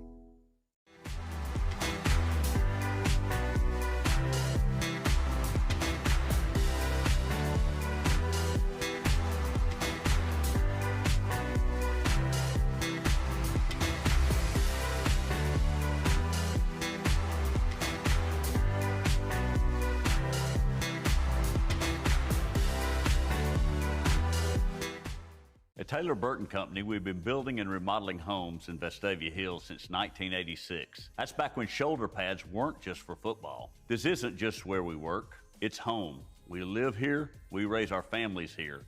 Our kids all wore the Rebel jersey under these Friday night lights. That's why we care so deeply about what we do. Quality, craftsmanship, and community, that's what we're built on. Right when I toured Stanford's campus, I immediately felt the communal atmosphere and environment. A lot of parents, they're looking for a place where their children can come, they can continue to grow in Christ, they can feel safe, and they can be encouraged and motivated. We promise them that when they come, they're going to be surrounded by people who love them, who help them to find meaning and purpose in their life, and who really help them to flourish and become the men and women that God is calling them to be. Out of every place that I could have gone, this was the place for me.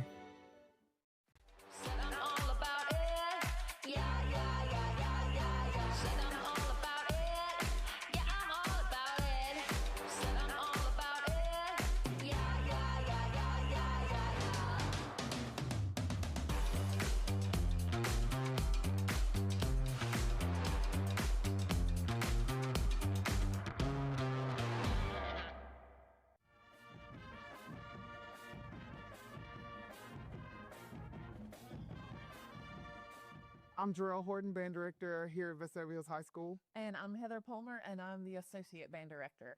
Our show is called One Short Day, and it is really just a collection of tunes from the Broadway show Wicked. And the movie was very popular last year, so we thought it'd be a great idea to bring some of that interest to the halftime show this year. We're going to have all the fantastic colors that the show and the movie have. Also, there might be someone being elevated, I don't know, playing an instrument. So you'll just have to tune in and find out. The Mattress Fundraiser is one of our longest running fundraisers. I think this is going to be our 13th year. I think so. And over the course of that 13 years, we've raised $85,000. So we're hoping to add to that $85,000. And it seems like the weirdest thing ever to come to the high school to buy a mattress, but it's really awesome. The sale is on September 6th from 10 to 5, and the location is the old gym. This year, we've been invited to the National Cherry Blossom Festival, and there's a parade that happens in Washington, D.C. every year, so we're going to be performing in that in April, and we're really, really excited. So there are also individual opportunities that we give students to help themselves fund for the trip. So any way that you can help any of our individual students make their way on that trip, that will be awesome. Ms. Palmer and I have been a part of the Vestavia community for almost 22 years, and we have had an awful lot of support, families that have just been there for us and allowed us to be the kind of teachers that we feel like we could be and serve in the best way possible. So it would be fitting to just say thank you for being so supportive and helpful to us as we just really tried our best to create good opportunities for the music students here at school. Right when I toured Stanford's campus, I immediately felt the communal atmosphere and environment. A lot of parents, they're looking for a place where their children can come, they can continue to grow in Christ, they can feel safe, and they can be encouraged and motivated. We promise them that when they come, they're going to be surrounded by people who love them, who help them to find meaning and purpose in their life, and who really help them to flourish and become the men and women that God is calling them to be. Out of every place that I could have gone, this was the place for me. Welcome back at the half. Vestavia leads 35-7. We're pleased to be joined by Rusty Weaver, member of the Vestavia Hills City Council. Rusty, municipal elections this week. It's always good because people pay a lot more attention, but you guys are always working on things. You ran unopposed. You'll begin your third term in November. What are some big projects kind of on the horizon for the city? Well, thank you for having me, Chad. Yeah, we've got a lot of things going on right now. Two of the big projects that are coming up, swimming pool heater, so we can extend the fall season and open up a little earlier in the spring, and also allow some of our swimmers to train. We've also got fire station number 4 in Liberty Park is going to have a renovation and addition that's really important for service out there. Yeah, and again, that's listening to citizens, understanding the needs, and getting those programs done. You grew up here. You played football here. You have a son that plays here. And obviously, Coach Anderson's such a big part of this program. We're going to have an interview next week, folks, when we go on the road with Coach Anderson that we did a couple of weeks ago. But talk about Coach Anderson, what he means to you, what he's meant to this program just over the time you've been around. Well, obviously, he's a living legend. Such an honor to play for him, such a great mentor and teacher. My older son, Michael, also had the opportunity to play for him, and now my younger son's here. But just a great man, such a huge influence on all the players and students that he impacted. Yeah, and obviously Robert Evans was running around, right, when you were playing here, and now he's the head coach. Your son playing, that's the thing. You're a city council member, but you're also a parent.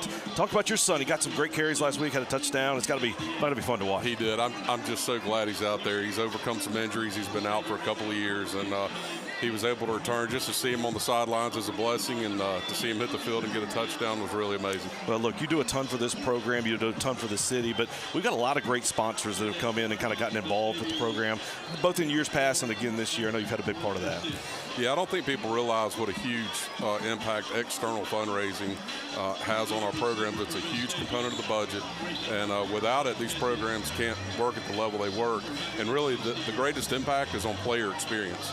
It allows these programs to do the little things and sometimes the big things that make these players have an experience that they'll carry with them for a lifetime in high school athletics. Yeah, and folks getting involved. One guy that's been a huge supporter of Vestavia football, baseball, the high school, the academic programs is Senator Jabbo Wagner, and we've got a facility going up over here in honor of he and Miss Maryland, but just someone who's been so important to this program. Yeah, he absolutely has. He's been important to this entire school system and community, and he is one of our main sponsors this year, along with Taylor Burton Company, Medical Properties Trust, a law firm of Springer Romeo and Associates came on board this year. My company, Sykes Weaver General Contractors. Without all these sponsors, we can't do the things we're doing for these kids. Yeah, and that's what leads to 35-7 games. Did you have that on your bingo card? I had 42-0. I didn't see that fumble coming. It's really been an incredible half. Again, we appreciate all that you do, not only for the football program, for the school, but for the city, and look forward to having a good season. Yes, sir. Thank you very much. That's Rusty Weaver, the Vestavia Hills City Council. We'll be right back. Baptist Health is on your team. From everyday care to life's emergencies, we've got you covered. Baptist Health, on your team, on and off the field. In every moment, greatness awaits. For the bold, the visionary, and those ready to take their shot.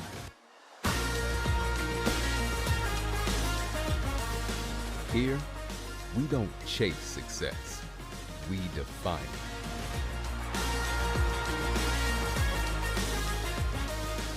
The University of Alabama, where legends are made.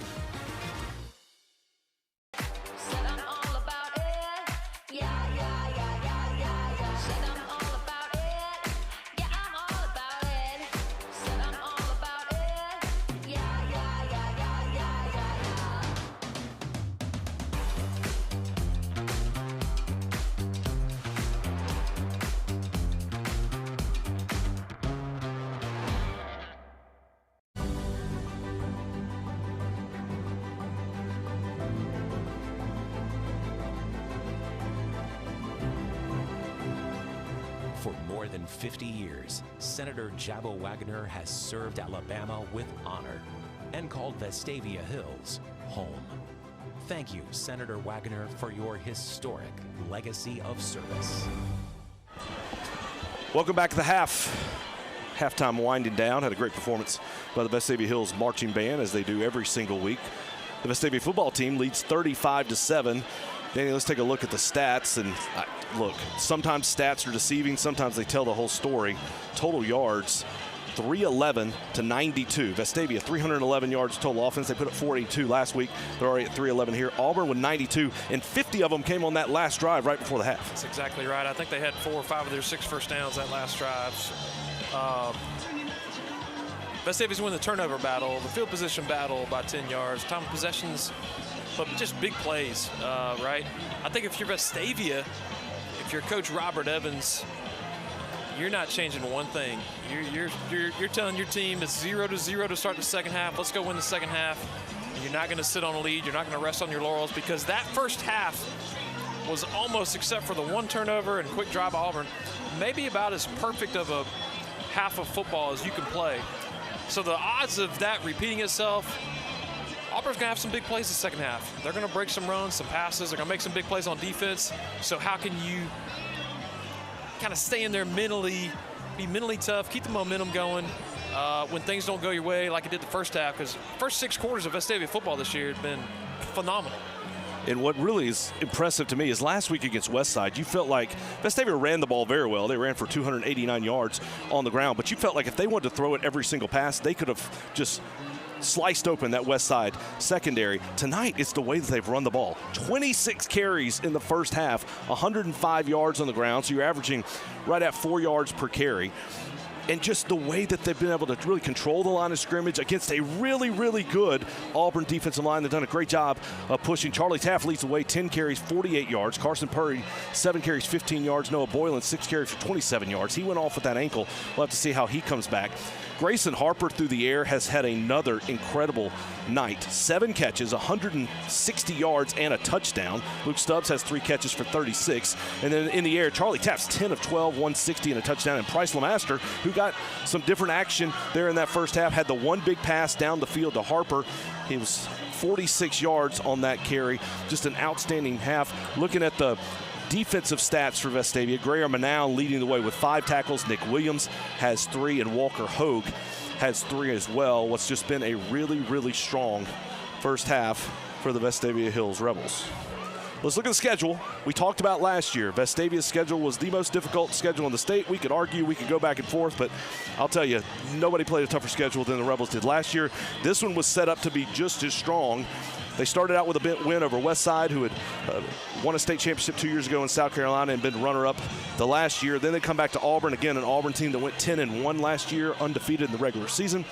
The same Auburn team that beat Vestavia 52-17 last year at Duck Stanford Stadium in Auburn, and now Vestavia up 35-7, and then region play starts next week. Go on the road to Hewitt-Trussville, who is expected to have a very strong team once again. An improved Hillcrest team from Tuscaloosa will come here, and then in week 5 you go to Thompson, the standard bearer in high school football in the state of Alabama. After that game, you'll take a week off and then come back. Prattville at home, Oak Mountain at home, at Tuscaloosa County, Hoover at home, and then a new addition to the schedule is Montgomery Catholic. And when you look at this schedule, you're looking at games, what do you have to win?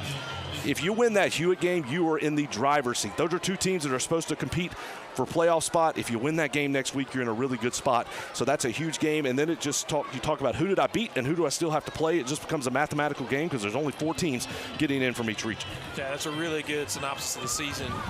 Wouldn't it be something else if you look back on the season and maybe Vestavia's quote easiest game was the 2-time defending champ from South Carolina, Westside, who's been 28-2 in their last 30 games. But it conceivably could be. I don't think it's coach speak. Every team in the region is, if you talk to media, coaches across the region, every team is better. And then you throw in 5A, I think semifinalists last year, Montgomery Catholic. We've got obviously Auburn here tonight and Westside from last week. And when you look at attacking schedule, last year Vestavia started out 0-3 and at the midway point got to 1-4. Tonight, they have a chance to go 2-0 if they can hold on. But a huge answer by Auburn right before the half. That got it to 35-7, so the Rebels will have to come out as Auburn will receive the opening kick. We'll be right back after this for the kickoff of the second half. Home base right here in Birmingham, Alabama. We are here treating patients from every generation Across the United States and from around the world. We're here for the rookies and the dreamers, trying to make a name for themselves. We are here for the achievers, who are resilient and won't take no for an answer. We're here for the coaches, athletic trainers, and mentors who are shaping the next generation of legends. We are here for you, aggressively pursuing victory over injury.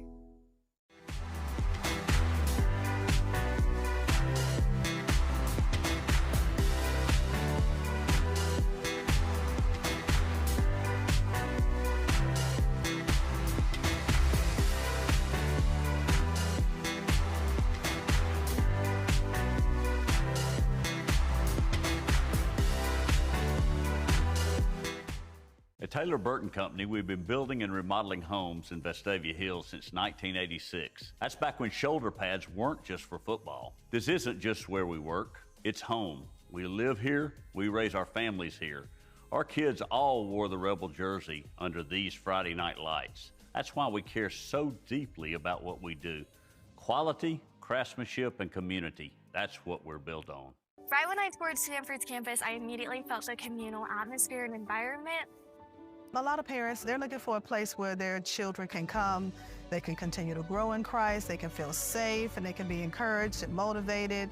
We promise them that when they come, they're going to be surrounded by people who love them, who help them to find meaning and purpose in their life, and who really help them to flourish and become the men and women that God is calling them to be.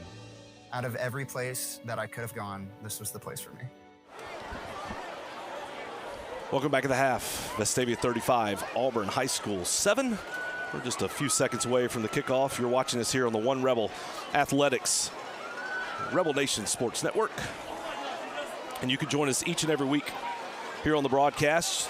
Obviously, all the games will be streamed live on the NFHS Network for those who have a subscription there, and that's where all games during the playoffs will be. But during the regular season, you come to the One Rebel Athletics YouTube page or the One Rebel Athletics app.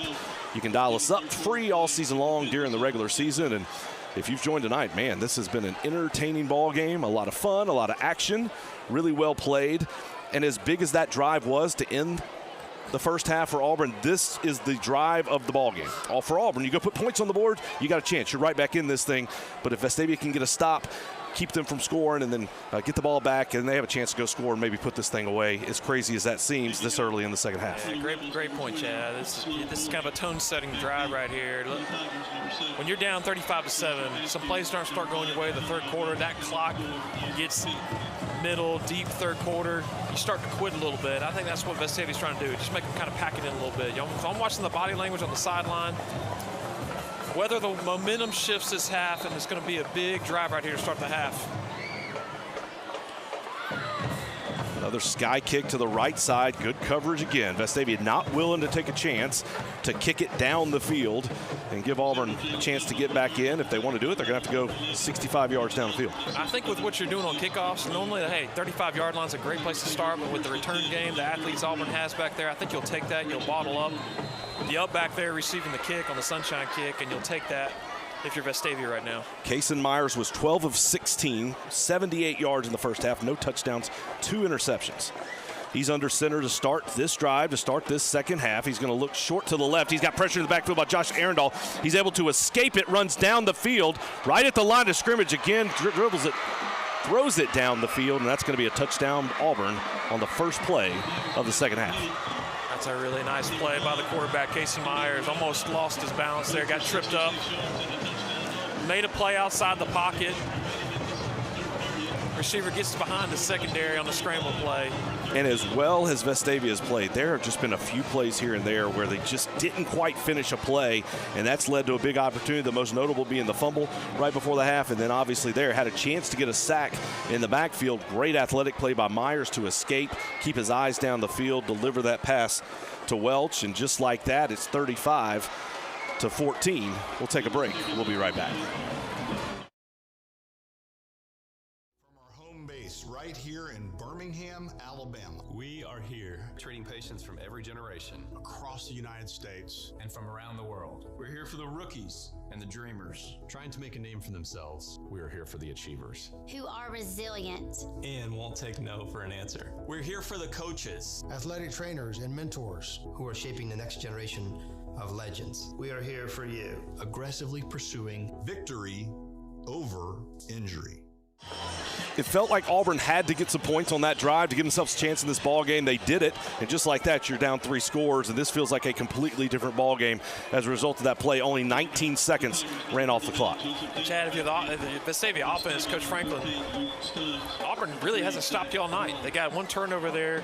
Hey, so keep attacking, doing what you're doing. I expect him to keep mixing it up. I wouldn't be surprised to see that 2-quarterback set with Bryce LeMaster and Charlie Taff a little bit more. This will be another big answer from Vestavia to kind of stimmy the momentum shift that's taking place out here. This ball is going to be returnable. Zach Laws will take it at the 3-yard line. He's out past the 20. There's some open space out past the 30. Cuts back, and he's going to go down right at the 35-yard line. And here comes that Vestavia offense, and you said it correctly. This would have been the case regardless, but you can't change anything offensively. You have to continue to be aggressive and go try to put more points on the board, because as you can see, Auburn can score in the blink of an eye, and they're not going to stop. They're not going to. This is a championship caliber program. They're not going to go away, so you have to keep going at them for the Rebels. That's right. I wouldn't be surprised to see the Auburn defense fly around a little bit more. When your offense has finally shown the ability to score some points, you play with a little bit more gusto, a little bit more energy. So let's see how Vestavia answers. Zach Laws to the outside. That's really nice pursuit by this Auburn defense, just flying. It looked like Laws had a chance to get to the edge, but Greg Williams just bottled that up, made that tackle. Coach Josh Franklin has shown the ability to go kind of side to side, get the defense moving east to west. I wouldn't be surprised to see him attack the right hash here and then look for a backside peel route from a tight end or an H-back. Taff with a quick pass outside to Luke Stubbs. He breaks through, fights forward. He's going to be about a yard short of the first down. Looked like if he could have just had a chance to get out of that tackle, he was gone. Great blocking on the perimeter there by his fellow receivers. Again, Chad, start the second half in the third quarter. First downs are going to be key. Keep the clock moving. And just old reliable Taff, and a huge penalty is going to come in here against the Rebels. Probably going to be holding with the area that it was thrown, and that is a huge call. Holding against the Rebels. So instead of a first down, that's now going to put you in a 3rd and long situation. It's a really, really untimely penalty. That's almost like a turnover. If Vestavia is not able to convert a first down here, that's an asterisk play right there. Yeah, do the math. I mean, instead of being on the right around the 50-yard line with a first down, you're now on a 3rd and 11 where you're probably going to have to throw the ball down the field. That gives this very stout Auburn defensive line the opportunity to pin its ears back and rush. 2 receivers to the right side. Stubbs is to the near side. Taft's going to drop back, pressure, delivers it over the middle, nowhere near the intended target. So a huge play, and it is the equivalent of a turnover. You go from a first down at midfield to now a punt, and you're giving an Auburn offense the ball back after they just scored on 1 play. It's only been 1:41 seconds here in the second half, and you can feel that momentum shifting a little bit. Chad, not only did you not convert a first down, you really lost a little bit of field position. Even if you got a few first downs, got the ball near midfield, you take some pressure off your punter, Sloan Morgan. I like the rugby style kick there. Let it roll a little bit. Probably get a flag for a clip there. Really nice punt, nice roll by the sophomore Sloan Morgan there. This Vestavia sideline certainly wanted a penalty. It did not come out. Joshua Askew let it roll.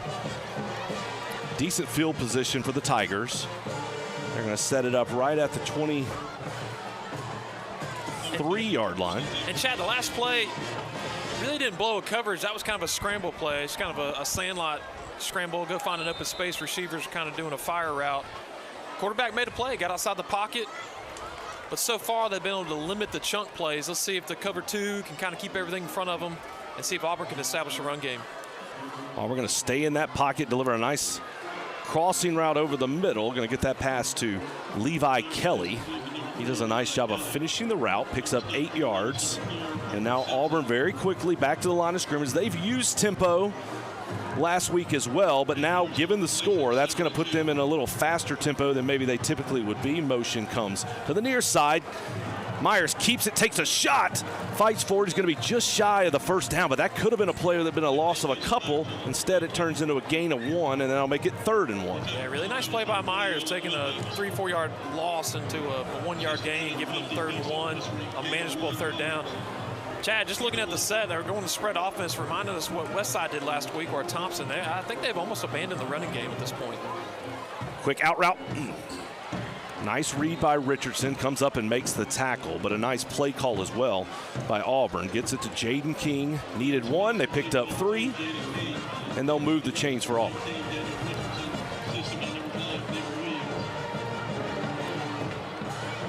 So Auburn again, empty set. 5 wides. Vestavia shows pressure. They bring 4. Myers with pressure again. He escapes again. Rolls to his left, looking down the field for somebody open, and he's going to tuck it and run. Josh Arundel finally comes up, makes the tackle, but another nice gain. Daniel Richardson there as well. But Myers is just doing a great job of using his legs. Now, the only positive for the Rebels is the clock keeps running. He's a big guy for a high school level quarterback. He's 6'2", 185, but he's doing a good job avoiding some arm tackles. Not extremely fast, but fast enough to make some plays in the pocket. Really nice pump fake there. Got the defender in the air, could sneak around the edge. But again, Vestavia's getting a push and a rush with 4 guys. Just got to complete the play. They will go back to the run here. The carry is by Jaden Huff. But that Coach Evans wanted to hold there on the perimeter. I think I saw it by one of the running backs blocking the linebacker. Didn't get the call, but nice job contained, even though Auburn converts the first down.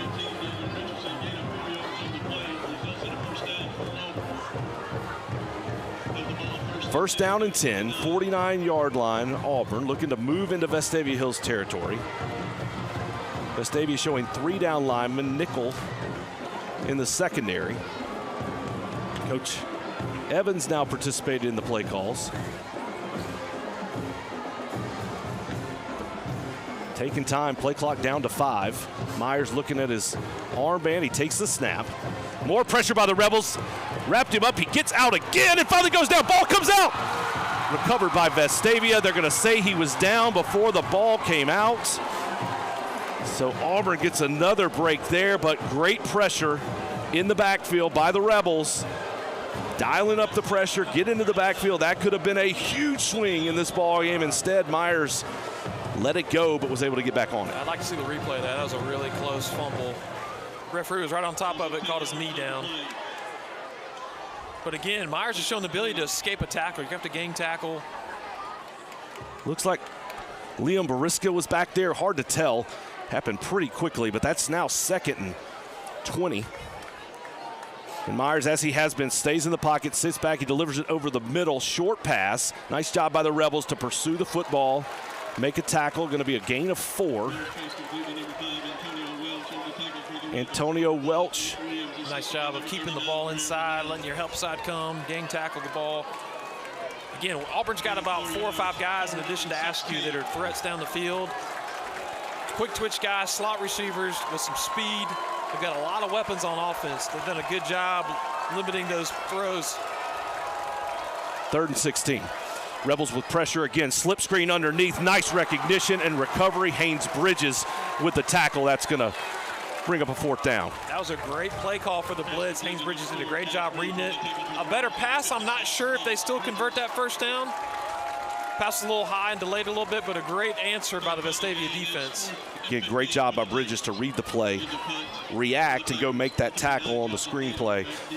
And again, after kind of sitting back, being a little soft in coverage on that drive, Vestavia cranked it up. They got a big sack that calls the fumble, and then they get a nice tackle on the 3rd down. Booming punt by Auburn. It's going to go into the end zone for a touchback, and Vestavia will take it over. Beautiful punt from number 39, senior Joseph Daniel. You know, a lot of folks, we talked to Rusty Weaver a little earlier. He does a ton of time volunteering. His son obviously plays for the team, Major Weaver. But there's a lot of dads, a lot of parents, moms that put a lot of time into this program. And 3 guys working the chain gang tonight. Brad Hillsmeyer, Joe Duncan, Brett Holmes. It's all kinds of little tasks that you have to be involved to run a program, and we just appreciate all those parents, all those grandparents, all those guardians that put a ton of time into supporting these young men. Chad Meyer-Miles did a great job as athletic director, and Laura Casey, perfect athletic director, to take over and is doing a great job. And I think she'd be the first to tell you, you do not lack volunteer help at Vestavia Hills. So many parents chip in so many ways behind the scenes or doing the chain gang that you don't even know about. Thank you to those parents. So Auburn's going to have offsides to start that drive. It's going to move the ball up to the 25-yard line of Vestavia, 1st and 5. That gives you a lot of options for what you can choose to do here offensively. Looking to the sidelines. They're going to go empty as Vestavia on this drive. Taff in the shotgun. Purdy goes in motion. There's that pop pass again to Grayson Harper. He's got room. He's out past the 40. He's at the 50. Inside the 40 and going to keep spinning, fighting forward. What a great job of continuing the run by Grayson Harper, and he goes down at the 29-yard line. The flag's going to come out late. Looks like they might have got the Rebels for a little bit of aggressive play after the fact. Not a smart play by the Rebels at all, but that was after the play, so it'll be a 1st down, and then they will mark off the 15-yard penalty. What a great play. Can't really find the ball. It's technically a forward pass. Really high percentage forward pass. The 2nd time we popped that play. I'm not sure what Grayson Harper's yards per touch are right now, but it's got to be double digits easily. Well, that takes him over 200 yards receiving. And a couple of those receptions the passes have been literally 1 yard. He's running right in front of his quarterback and taking the toss and picking up huge yardage. All right, Chad, this drive here, obviously an unfortunate personal foul at the end of the play, but still across midfield. Obviously you want 6 here, but a field goal points is really important. A field goal makes it a 4-possession game. But obviously Coach Franklin, Coach Evans love to put it in the end zone. It's a cool night tonight, but we're taking the Heat timeout. We'll take a break. We'll see if the Rebels can put points on the board when we come back.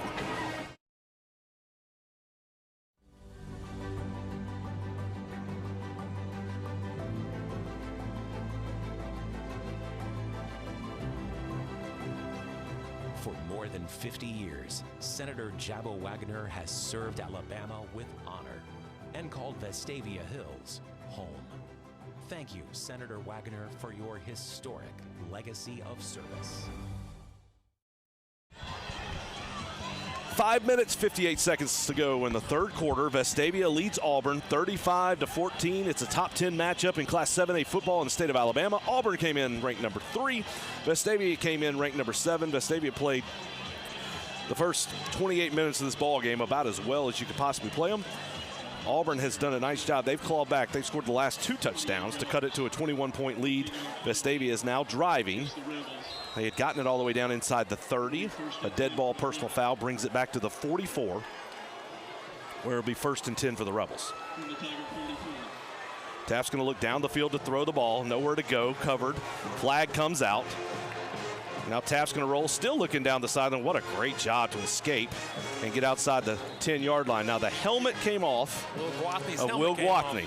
That's either going to be a hold or it's going to be a personal foul face mask from the defensive line. You got to think it's hands to the face, given that Gwatney's hat fell off, but it was certainly also in the area of holding. The officials are talking it over. They've done a pretty good job here tonight. They talk everything through, make sure they get it correct. Again, we just took the Heat timeout, but really, it's in the 80s. It started the day in the 80s was the high, so not as hot, certainly, as it was last week. Here comes the call.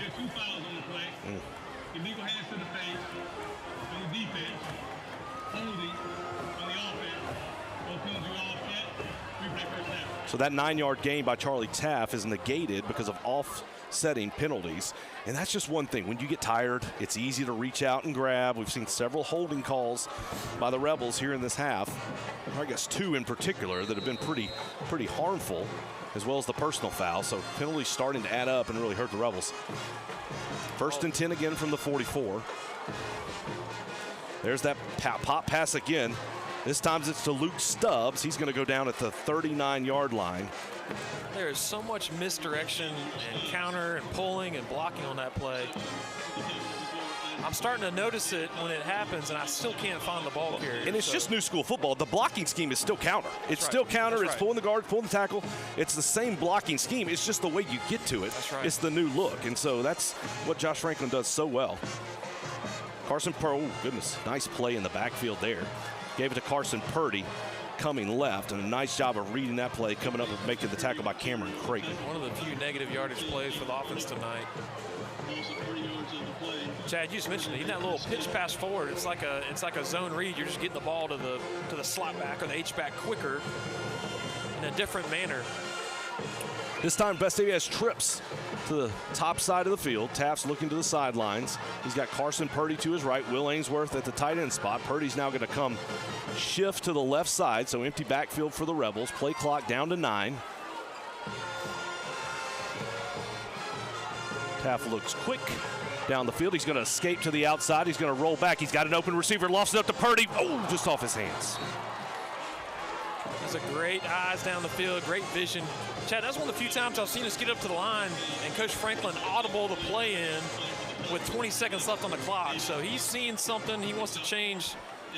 It's a little different look than we've done the first half. So now the question, Vestavia leaving the offense on the field. I'd imagine you're going to see some kind of shift. And you have a couple of options. Is A, you could go for it. Or B, you could obviously let Charlie Taft do a little pooch kick here. They're lining up to go for it on 4th and 8 from the 42-yard line. There's the shift.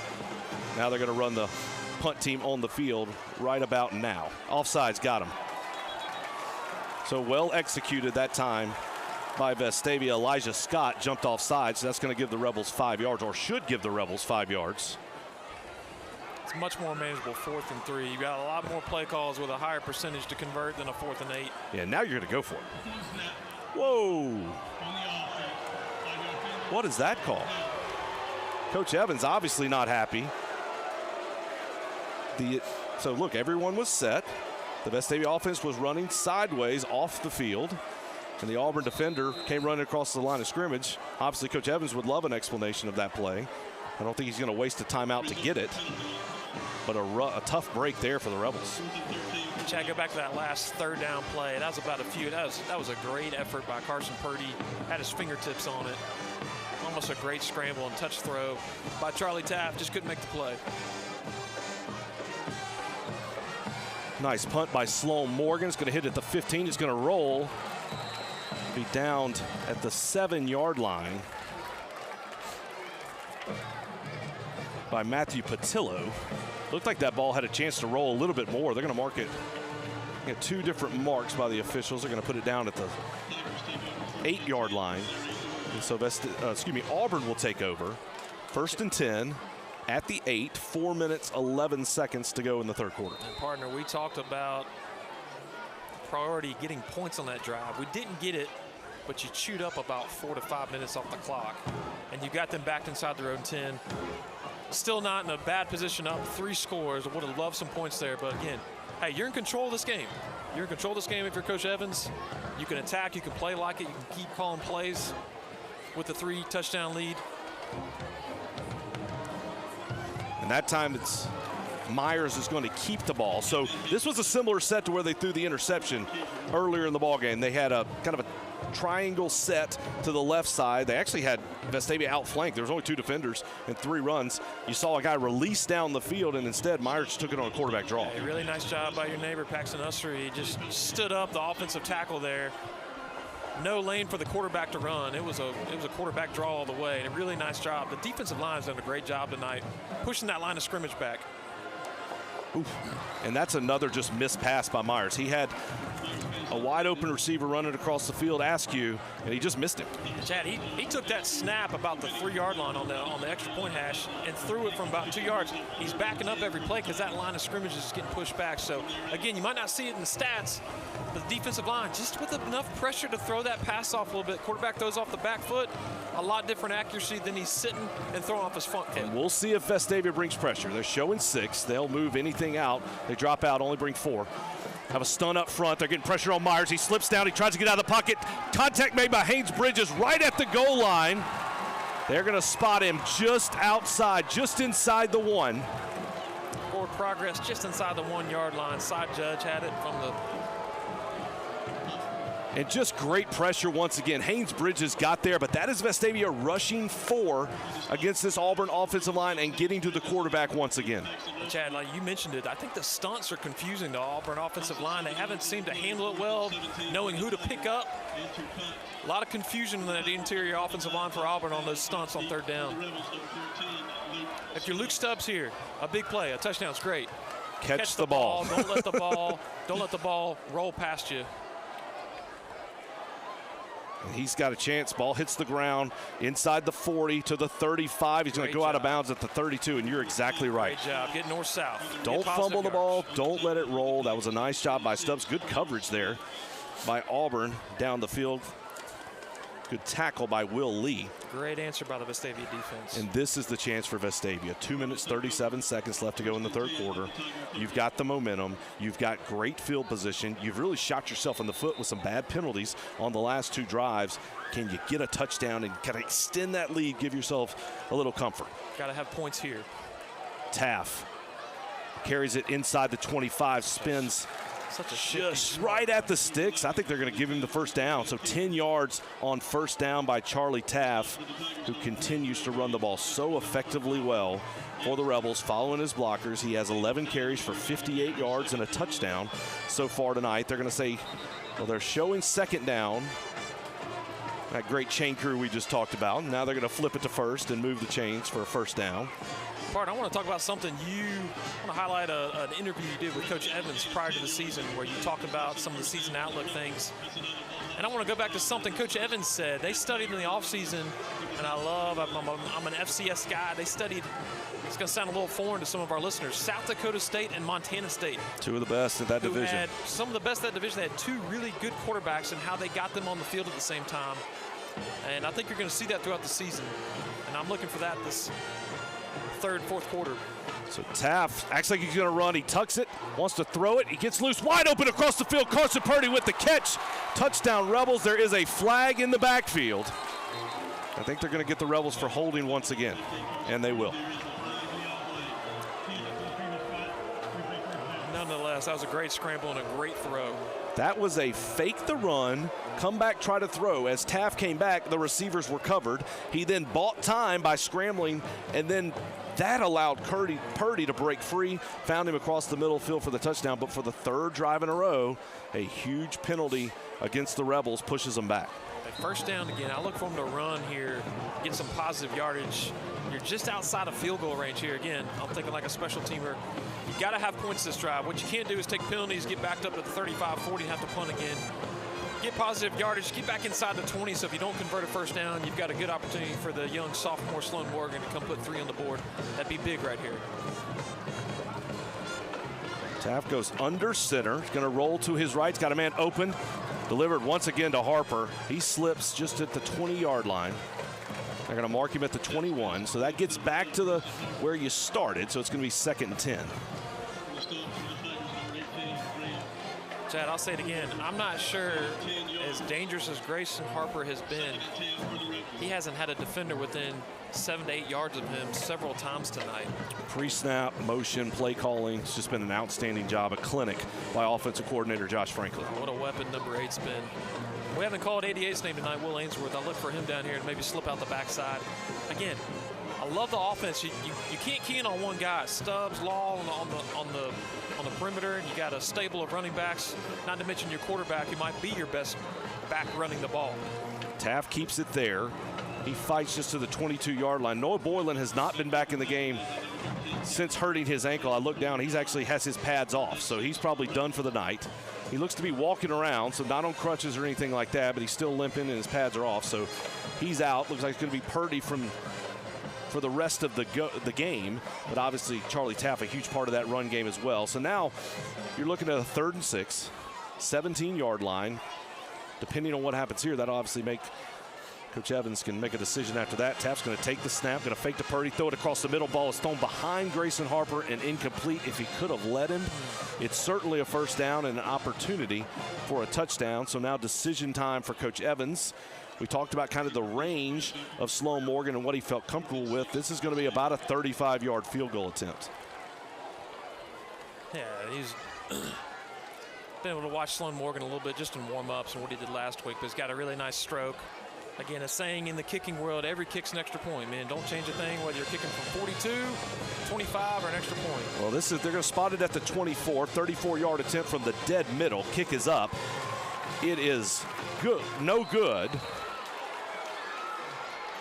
Had to have been wide. Had plenty of length. Looked like he hooked it a little bit up, if I could see. So again, for the Rebels, it goes back to that holding call. You had the touchdown on the pass. That holding call brought it back, and then you missed the 34-yard field goal attempt. So instead of 7, you end up with 0, and you give Auburn the ball back. This is a very dangerous team. They have a chance to score quickly, and so there actually looks like they're going to make a quarterback change here for Auburn. They're going to bring in number 11, Cross Land. He's a junior. He transferred in to Auburn as well, was not there last year, and they're going to get a penalty for illegal participation, too many men on the field for Auburn. Again, Chad, you're still in a great spot. Obviously, you're up 3 scores going into the fourth quarter. You haven't scored. Auburn hasn't scored, but you really chewed up some clock the last 7-8 minutes of that third quarter. Well, I think what you want to do here, obviously, you got a little break before the fourth quarter, maybe one play before we start the fourth quarter, but if Auburn's going to move the ball, they're going to have to do it 3 to 4 yards at a time. If you're Chad Merrill, you're saying, hey, I'm not giving up a chunk play, a big play, not letting the receiver get behind you. Your defensive line is doing a great job containing the quarterback. Crossland goes to the check down pass, trying to get it to Jaden Huff. That ball is, look, you've been on the bench all day, and you come in late in the third quarter, you're trying to mount a comeback, you got a little juice flowing, and Land let that one rip. It sure did. So Jaden Huff hit off his hands and incomplete. So 2 seconds left in the quarter. This will be the last play. Again, Chad, go back. The Vestavia offense really hasn't been slowed down other than a turnover we talked about right before half, and then penalties. Penalties keep setting up behind the chains a little bit, but they're continuing to move the ball. Another stun up front. Vestavia rushes just 4, ball delivered over the middle. Nice ball and nice hit. That was Walker Hogue with the huge hit. Ball thrown a little bit behind the receiver. And as Antonio Welch went to bring it in, Hogue just delivered a huge punch. That's going to bring us to the end of the third quarter. Auburn crawls back, cuts the lead closer, but Vestavia still leads 35-14 after 3 periods. We're going to take a break and be right back for the fourth quarter. Burton Company, we've been building and remodeling homes in Vestavia Hills since 1986. That's back when shoulder pads weren't just for football. This isn't just where we work, it's home. We live here, we raise our families here. Our kids all wore the Rebel jersey under these Friday night lights. That's why we care so deeply about what we do. Quality, craftsmanship, and community, that's what we're built on. Right when I toured Stanford's campus, I immediately felt the communal atmosphere and environment. A lot of parents, they're looking for a place where their children can come, they can continue to grow in Christ, they can feel safe, and they can be encouraged and motivated. We promise them that when they come, they're going to be surrounded by people who love them, who help them to find meaning and purpose in their life, and who really help them to flourish and become the men and women that God is calling them to be. Out of every place that I could have gone, this was the place for me. Games begin at 4 p.m. Start of the fourth quarter. Vestavia Hills 35, Auburn 14. This is one of the bigger games in the state of Alabama this week. 2 top 10 teams in Class 7A football. Both teams who had big wins last week over out-of-state opponents. Both teams who made it to the quarterfinal round of the state playoffs last year. Auburn went down to ultimate champion Thompson. Vestavia lost in the quarterfinals to Central Phoenix City, who was the runner-up. And so just 2 teams with high expectations coming into this season. The first half was all Vestavia. Auburn has brought back. Now they're looking at a 3rd and 15 to start this fourth quarter. Vestavia is almost in a cover 4. Trying to keep everything in front. More pressure again. Paxton Ussery from the backside got his hand on the quarterback Cross Land as he was trying to throw the football, and he threw it into the ground and incomplete, and the Rebel defense forces another punt. Coach Etheridge obviously knows his team a little better. I'm not sure if Myers was hurt a little bit there. I didn't see any different threat from the new quarterback there. Maybe he has a little better arm, trying to go downfield, mixed up a little bit, but Myers looks like a little bit more of a potent threat from a throwing standpoint. It's almost like you're just looking for a change up there. Great pressure by the Rebels, forces a very high kick. It's going to hit out of bounds at the 44-yard line. And again, Vestavia with really good starting field position. And we've had several drives in a row where the Rebels have had great starting position, just not quite able to punch it in. A really nice discipline. I think that was Leighton Osborne, number 11, that came off the edge there. Hold up a little bit so we didn't run into the kicker, get a 5-yard or a 15-yard roughing the kicker penalty and give him a first down. Those are the kind of plays that will just eat you alive. Again, just the little things, the discipline that the Rebels are showing tonight. And a really smart play. Let's bring pressure, but that's a coach having confidence in my team that they're going to do the right thing. Because I can tell you, having rushed a bunch of punts in my life, when you get close, you want to take off and go. But it's in that situation, at this score, this part of a game, you just can't afford to do it. Great decision there. And the Rebels with good field position. They're going to start at the 45-yard line. Charlie Taff under center. Carson Purdy right behind him. He'll get it on the dive play. Going to get all the way inside the 40-yard line. What a nice start there. Didn't look like there was much, but kept pushing forward. Gets it to the 39. Chad, you're going to have to help me with the roster from last year. Number 22, Bruce Littleton. Bruce Littleton. Boy, that reminded me of a Bruce Littleton. Just kind of off-tackle run, fall forward for about 7-yard kind of play right there. Great, tough run by number 15, Carson Purdy. 2nd and 4. Will Ainsworth shifts to the right side. Now they're going to bring Zach Laws in motion. Show speed sweep to him. Charlie Taff keeps the ball. He's going to get inside the 35-yard line, pick up another Vestavia first down. One of my first things I like to tell someone when they ask about starting quarterback Charlie Taff is I say, you know what? He returned punts as a freshman. That tells you all you need to know about his competitiveness, his moxie. I venture to say he's one of the few freshmen in the state of Alabama that was returning punts. And so that's the kind of guy at the helm for the offense tonight. He's got great field awareness. He's a great athlete. Obviously, he's a great baseball player, but just a really cerebral, smart guy. But been really impressed with his decision-making tonight. Mark that down. I formation for the Rebels. Taff with the play action. Now he's going to see open space to the left side. He's going to take off run. He's going to go out of bounds at the 32-yard line. And talk about the awareness, the intelligence. You're up 21 in the 4th quarter. Do not force anything. I mean, Vestavia never goes I formation. They just went under center, I formation, play action. They were going to take a shot down the field, but it was very well defended by this Auburn secondary. And Taff just makes the smart decision. Let me go pick up 8 on first down. Great point, Chad. I think a lot of quarterbacks would roll out there. They'd stop. They'd wait for that receiver out in the flat to get open. He saw the defender committed and covered the guy underneath and said, hey, I'm going to take it out of bounds. Take 8 yards. 2nd and 3 will win all day if you're Coach Josh Franklin. Motion again to Purdy. There it comes. Grayson Harper. And that's the best they've defended it all night, and he still picked up 6. That might be Grayson's shortest carry of the night. It was an 8-yard carry. Or, excuse me, reception. Yeah. I mean, that's the thing. These are really run plays that are counting as passes because they're tossing it forward. So really, really innovative stuff. Nice job there by the Rebels. Another first down, and more importantly, the clock continues to run. It's going to go under 10 minutes. By the time this ball is snapped once again, 1st and 10 on the 22-yard line. I love the shift here. They're getting set with 10, 15, 20 seconds on the play clock. Audibling if they need to. Here goes Charlie Taff again. Makes a man miss at the 20. Cuts back inside the 10, inside the 5. Touchdown, Charlie Taff. That's his best run of the night. He made 4 guys miss. I'm not sure I take it out of his hands the rest of the game. That was just phenomenal. He was dead in the rights at the 20-yard line. Somehow made that one miss, then cut completely across the field before just turning on the accelerators and getting into the end zone and extending this Vestavia Hills lead. Chad, outside of Grayson Harper's about 50 yards per touch tonight, I think Charlie Taff's been the best player on the field tonight. Just field awareness, savvy. He's been in control. He's protected the ball, and he's been a threat every time he's had the ball. The extra point is good. Vestavia extends the lead 42-14. We'll take a break. We'll be right back on the Rebel Nation Sports Network. In every moment, greatness awaits for the bold, the visionary, and those ready to take their shot.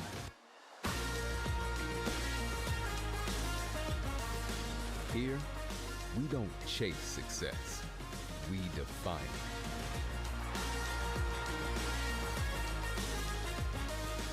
The University of Alabama, where legends are made. Charlie Taft with a 22-yard touchdown run extends the lead for Vestavia 42-14. 9 minutes, 50 seconds to go in the fourth quarter. Taft has 15 carries, 96 yards, 2 touchdowns. Cannot forget that offensive line. Copeland, Stiles, Jackson Deal, Caleb Boylan, William Wathney, Pearson, Tucker, Will Ainsworth as well. Those guys have been phenomenal tonight, blocking up front. They were really, really good last week as well. Vestavia with a big lead, 28 points in the fourth quarter. Short kick's going to be taken just shy of the 20-yard line by Cash Reef. Nice job coming up and making that tackle. Great sunshine kick right there. You wanted to get to about the 20-yard line with some hang time. That was what you wanted right there from the young sophomore kicker. Cole Holly in on that tackle for the Rebels. Chad, I can't believe I waited till the fourth quarter to bring up what I love your old college football coach said, Coach Cutcliffe at the Rebel event a couple of weeks ago. You can tell a lot about a team by several things, but one of them was how you cover kicks. How you cover kicks. How do you cover kicks? And you know the 3 things he talked about. How do you cover kicks? How do your receivers block? And how do your corners tackle? And goodness gracious, has Vestavia not just been incredible at all 3 of those things tonight? Now, a lot of people forget sometimes a special team play accounts for, it's not really 10% of the game. It's oftentimes 20-25% of the game. So, hey, if you're Vestavia, let's put some of our starters on defense on kickoff coverage or punt coverage. Some of our starting offensive linemen, extra point, field goal team. And they're doing a great job. I want to remind you again, next week, Wednesday, September 3rd, 6 o'clock p.m., the Vestavia High School women's volleyball team will be at home versus Thompson. And then the day before that one, the women's flag football team will be at home. Tuesday, September 2nd. We've got games against Ayala, California, and Spank Park. 5:30 p.m., 6:45 p.m. You can watch that Rebel flag football team on the field. Julia Rose, the starting quarterback, also in my neighborhood. Outstanding athletes for this high school team. Julia's a great quarterback, and she'll be leading that flag football team. Auburn. Neighborhood of champions. Auburn starting this drive. I said my neighborhood, our neighborhood, excuse me. First down, Kason Myers back in the game. So for Auburn, you got to score, and you got to score quick, and that's the focus here. They start out with a run by Myers. Myers has been out the last 2 drives, or I guess the last drive that spread over 2 quarters. There's good pressure in the backfield by Paxton Ussery. Haynes Bridges pressure as well, and they're going to force him out of bounds. Nick Williams got there to make the tackle. Ussery's been in the backfield all night. He has been a problem for this Auburn offensive line. They haven't been able to hold him. Whether it's a stunt, it's a backside blitz, or it's just a straight bull rush up the middle, he has been a chaos maker tonight for the front 7 of Vestavia.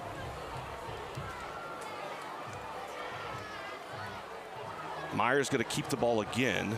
Nice tackle there. That is such a good job of just getting there, making the hit, and then holding on to make sure you bring him down by Gray or Manown. Again, if you're going to let Auburn move the ball, and they're going to probably move the ball, let them do it in 3-4 yard chunks. Third and 4. Let that clock keep running. And that's Manown's 9th tackle of the night. He's the leading tackler for this Rebel defense. We mentioned the 7 starters on offense that are juniors. A little bit more senior laden defensive unit with 7 seniors on the field starting tonight for the Rebels. Little speed option play this time. Jaden Huff gets it to the outside. He'll pick up the first down. I really like that play call for Auburn, getting one of your athletes out in space and getting the ball to him quickly. Rush Harper was there to make the tackle for the Rebels. So while you would prefer to stop them, if you're going to give up a first down, you love that the clock keeps running. It stopped momentarily, but now 8 minutes, 20 seconds here in the fourth quarter. Myers with a quick out route, nice delivery. Completes that one to Levi Kelly. Tackle there was made by Parker Simpson, forcing him out of bounds. And for this Vestavia secondary, you just want to keep everything in front. That's exactly right. They're dropping the linebackers. You almost got 7 in coverage. Hey, and why not? If your defense coordinator, Chad Merrill, your front 4, front 5s continuing to get pressure, flush the quarterback out of the pocket, and bottle them up and keep contained, just like you're seeing right now. Great job by the front defensive line from the Rebels. Another run there by Myers, another tackle by Rush Harper. I'm a little surprised. I mean, I know it's the defense that Vestavia is playing, but at some point for Auburn, you got to take a shot down the field. You're playing, this is what Vestavia wants. If you want to go short and run the ball and throw short passes, the Rebels will live with that all night long. 3rd and 2, and what you would imagine is 4-down territory. Myers is going to hand off there, carry to the outside. Nice job of reading the play. Big hit there by Walker Hogue. He's had a nice night here tonight. The carry is by Sifon Payne. Chad, I've been watching an animated Coach Robert Evans on the sideline. He's been on the side judge. I don't think he's gotten one call, and some clear holds on the perimeter. And I can usually tell by his animation with his arms how frustrated he is. I think the referee missed a hold on the outside there. This time the Rebels bring pressure. Nice recognition by Myers. The Rebels brought 6 that time. Myers did a good job of putting his foot in the ground and immediately delivering that pass to Jaden King for the first down. That's some of the better quarterback play we've seen by the Auburn High School junior tonight. Chad, you brought up a good point earlier. A lot of times teams will script their first drive or maybe first 2 drives of the game. Auburn really hasn't tried to stretch the Vestavia defense at all. Sometimes you're not really worried about a completion. You just want to show the ability to throw the ball deep and make those D-backs guess a little bit. The receiver's going to run by him on a go route or a post corner route. Really, the only chunk play deep they've given up tonight was a scramble fire drill play where the receiver got behind the free safety. But other than that, they really haven't tried to throw the ball deep down the field tonight. Right, especially at this point in the ball game. I mean, take a shot. The worst thing that happens is an incompletion, and you get to go again. I think it's a good timeout here by Coach Evans, sensing his defense is tired. You're in a situation where you're probably looking at, even if Auburn scores, they're probably coming back and going to go onside kick, because there's only, look, by the time you're looking at 7:02 left in this ball game. So he's got to really get his defense chance to take a breath. And you're right. What really frustrates Coach in the time that we've covered him is when his defense executes properly and then the call's not made. The defense was in the right spot. They had a chance to make that play and get a stop, but instead you get the hold, it wasn't called. So nonetheless, 1st and 10 for Auburn, 21-yard line. Kason Myers, the quarterback, sends Antonio Welch in motion. Now Welch will go back. Looks like changing the play from the sidelines. Myers barking signals to his offensive line. Number 7, Askew down to the bottom, is going to have single coverage. And they saw it. They went for it right there. Ball's overthrown and out of bounds. Nice job by Walker Hogue, and maybe a little disguised coverage, kind of slid over to help his cornerback out. Quarterback didn't read it and threw it into double coverage. No chance to make the completion. And what we've seen tonight is when Auburn has started having success, Coach Merrill, Coach Evans have said, let's dial up the pressure. And they did that in the second half and were very successful. That time they did it again. But what that does is that leaves your secondary one-on-one with these receivers. And this is, as we've said several times, a super talented Auburn receiving corps. That time Myers, because of the pressure, got rid of the football, threw it too long. 2nd and 10. This time Vestavia offsides. They're going to call false start. Vestavia was showing pressure. They actually only had 3 down linemen. They were showing a linebacker coming, which would have been number 4. But Auburn offensive line got a little antsy there, jumped off sides, and so it's going to back them up. Rush Harper was kind of doing a little walk-up blitz. I think he made the left guard, left tackle starting to fall back in his stance a little bit. Number 13, Warren Martin's getting some really nice snaps. Good-looking defensive lineman on the edge right here. Starting to see Vestavia rotate, sub out that front 4 a little bit, keep them fresh. Right now they're going 3, and they've got dime coverage in the secondary, 6 defensive backs. Trips to the top side of your screen, more pressure on Myers. He's going to throw it back across his body. Very strong throw there by Myers, but even better defense by the Rebels secondary. Will Bachnick with a really nice job. Letting your help arrive, not letting 5 make a play to try to get up and use the sideline. Really nice job there. Nice discipline by the young defensive back. So now it's 3rd and 10. Chad, I continue to be really impressed that the 2 middle linebackers here, I know they're walking up on the edge, but Daniel Richardson and Nick Williams have done a great job flying to the ball tonight. Almost interchangeable in coverage and rushing. Vestavia rushes 4, now pressure in the backfield, forces Myers out of the pocket. He gets hit as he throws. Nice catch over by the sideline. That was Antonio Welch. Did a great job of going up, just rushing 4. That means Vestavia's dropping 7. There was nowhere for Myers to go. As he flushed out of the pocket, he threw it. Great job by Welch, and then Daniel Richardson came in there to make the tackle. I tell you, Myers is really kind of, I guess if you're taking something from this game, if you're Auburn, he has really settled in and made some really nice plays with his feet. His offensive line's not getting him a whole lot of time to throw and move around. He's having to scramble, make plays on his own. He's shown a really nice ability to make some plays. And Chad, we've talked about this too. Region 2, Region 3 accounted for 7 of the 8 quarterfinalists last year. So obviously the 2 strongest teams in the region, in the state in 7A. So this is kind of a good barometer for Auburn as well. But I think for Vestavia, this is the kind of team you're going to see in your Hewitts, your Hoovers, your Thompsons. And so to me, mentally, Vestavia can come out of here with a win. I think obviously it's a non-region game, but just mentally to believe, to see the scoreboard and for your team to believe, hey, we can't just hang with them. We can beat them. We can finish a game. And it's a matchup you could see again. For however many years, Birmingham was always matched up with Huntsville, and Region 3 was matched up with down south. Last year, Birmingham was matched up with Mobile. Well, this year, Birmingham is 2 and 3 are matched up. So in the first round of the playoffs, 2 is going to match up with 3. And so you could certainly, this is a team you could see again at some point in the playoffs. 4th down, Myers. Pressure again in the backfield. They've got him wrapped up, and Haynes Bridges brings him down. You could call that a coverage sack, but those 4 defensive linemen just swallowed him up. That was textbook quarterback rush right there. Contain, bull rush up the middle, and collapse the pocket. I'm really impressed by Paxton Ussery tonight. He's got a motor, and I'm sorry for my Auburn and Alabama fans around here. I'm going to use another Georgia. A really David Pollock-like motor. He does not stop until the whistle's blown. Really impressed with his effort. And these defensive linemen are so complementary of each other. One gets a big rush, and then where Haynes Bridges was able to finish it off. Just a phenomenal run. Vestavia back on the field. They're going to start. That's Major Weaver on the carry there. He had a nice week last week running the football. The tackle there was made by Alex Gamston. But Weaver got in last week, 8 carries, 42 yards, and a touchdown. Getting more carries here again. The clock is rolling down. It's at 5 minutes, 10 seconds. It's going to go under 5 before this ball is snapped. And for Vestavia, at this point, you could care less what you do. Hold on to the football. Hold on to the football. And let that clock run. And go down and bounce. Taft gives it to Weaver again over the left side. He's going to follow blockers. He's going to fall forward. Picks up about 7 yards on that carry. He's still fighting forward. What a run by Major Weaver. Senior Cole Holly, number 26 in the game, blocking down the field. Love to see it. Getting after the defensive back there. That was an 11-yard carry, but he picked up about 7 yards after contact, just continuing to fight forward. So whereas Vestavia was probably looking at a 3rd and long, instead it's a 3rd and 4. They got a chance to pick this up.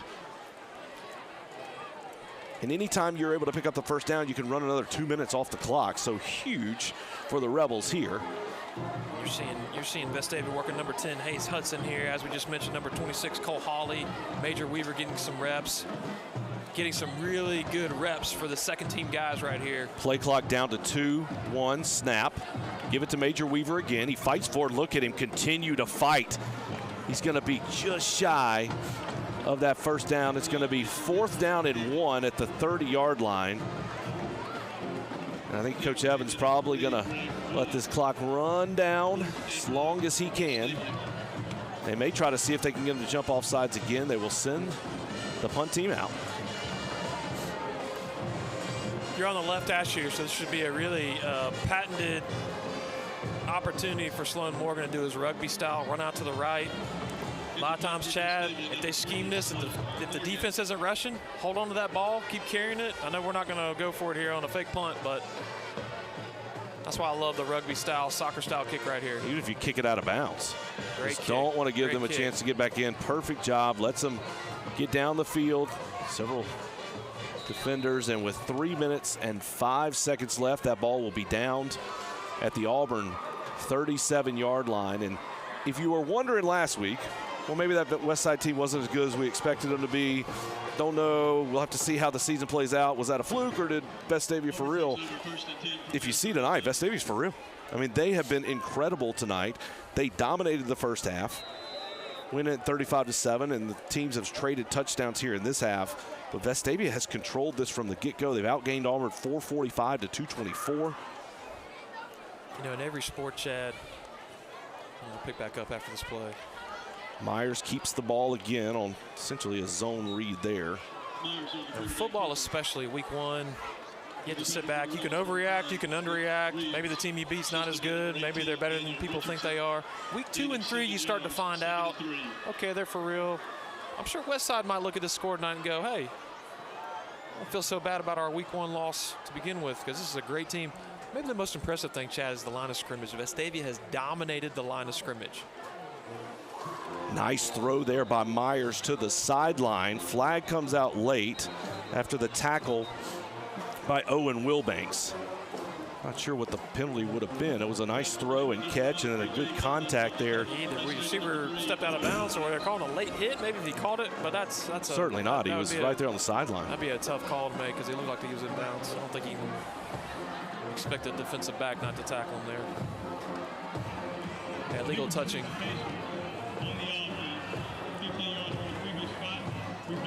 So folks at home that couldn't see that play, receiver must have stepped out of bounds at some point during the route, came back in to catch the ball, legal touching. It's going to back him all the way back. And I will say for both sides tonight, you really had some key plays that have been negated because of penalties. So this time it's Auburn's turn. That's going to take them to 10 penalties for 75 yards on the night. Vestavia has 9 penalties for 10 penalties, 75 yards for Auburn, 9 penalties, 70 yards for Vestavia. So I think both coaches would say that's probably too many penalties, but very almost even.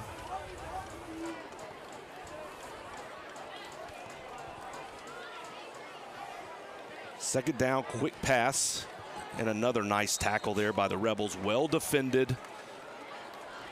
And Walker Hogue, man, Walker Hogue has been so good tonight.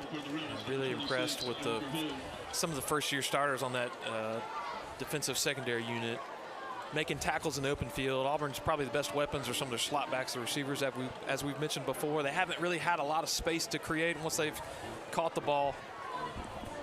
Again, it's going to be a really fun day to watch film.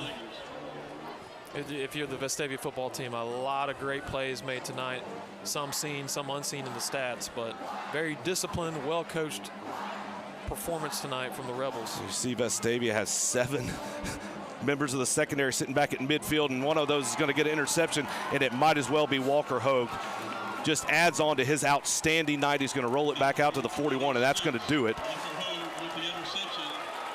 And with 1:38 seconds left, Vestavia up 42-14. They'll have the ball after the Walker Hogue interception out of what is probably the most impressive win of the Robert Evans era. And there's been some good ones. And this is, again, folks, it's an Auburn team that everybody knows about. It's a great program. It's a great team. They had a lot coming back. They lost a lot, but had a big win last week. So this isn't a rebuilding Auburn team. This is a very talented team that will likely make a deep run out of Region 2, as Chad mentioned, might match up in the first or second round, but I'm not sure I can think of a bigger, more emphatic win. This wasn't a fluke win with some turnovers. This was a dominating win.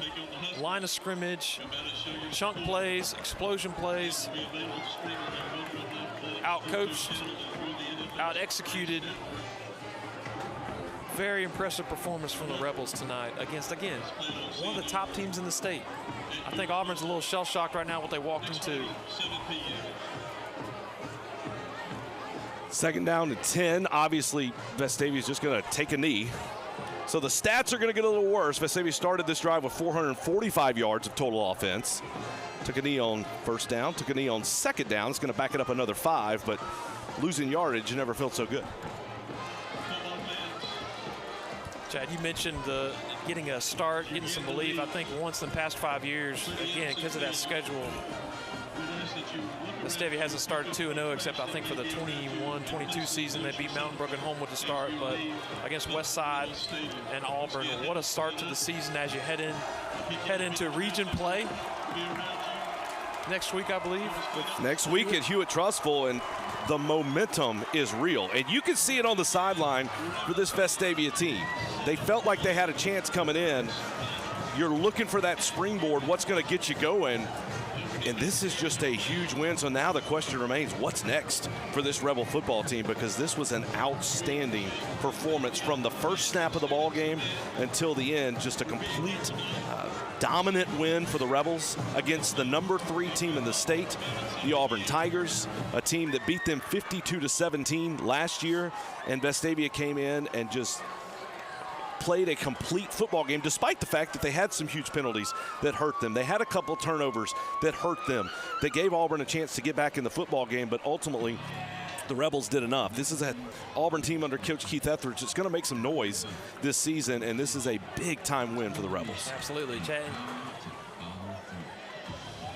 We'll get too carried away, but this is kind of a big win for the program, and what I mean by that is you've had some great battles where you've lost a lead late. I think last year to Hewitt-Trussville. I think back a few years ago to Thompson here, where we had the game tied at halftime against maybe one of the most talented Thompson teams. Maybe one possession away from an upset in the playoffs down at Thompson. Coach Evans has been so close against some of the top teams in the state, and to not only beat one of the premier programs in 7A, but to do it in emphatic fashion by 4 touchdowns. And again, you can look at anything in the stats. It's a dominating win. So that's 8 quarters of really good football from this team to start the year. And so now the point of the first 2 games is to get yourself ready for when region play starts. Last year at this point, Vestavia was 0-2. They had come off just a whooping from Auburn on the road, had to drive home, and then what's next? And Hewitt-Trussville came here to Thompson-Reynolds Stadium in a game that Vestavia really did a great job of hanging with, and then Hewitt scored late. And that took the Rebels to 0-3. It was just one of those kind of devastating losses of, are they going to respond? Can they get back up from that? And they did. They went on the road, and they got their first win and ultimately made the playoffs. But the difference now, just watching these kids down on the field, the way they're responding, look at them, the way they're talking, the way they're excited, the way they feel, as they should, with a 2-0 record. And now it goes back to a game last year against Hewitt that you felt like you had and you gave away against a very good football team that's improved from last year. It's a better Hewitt team than they were last year. Next week is the tempo setter for the rest of the season. If you go out and win that game, you move to 3-0. I think at this point, you're Vestavia thinking, goodness gracious, we've got something here. This could be a special season. That's a great point, Chad. I think the biggest thing right here, obviously a win is huge. It's not a region win, but the confidence this team is playing with right now might be at an all-time high. Again, a long season, week to week, you better respect your opponent.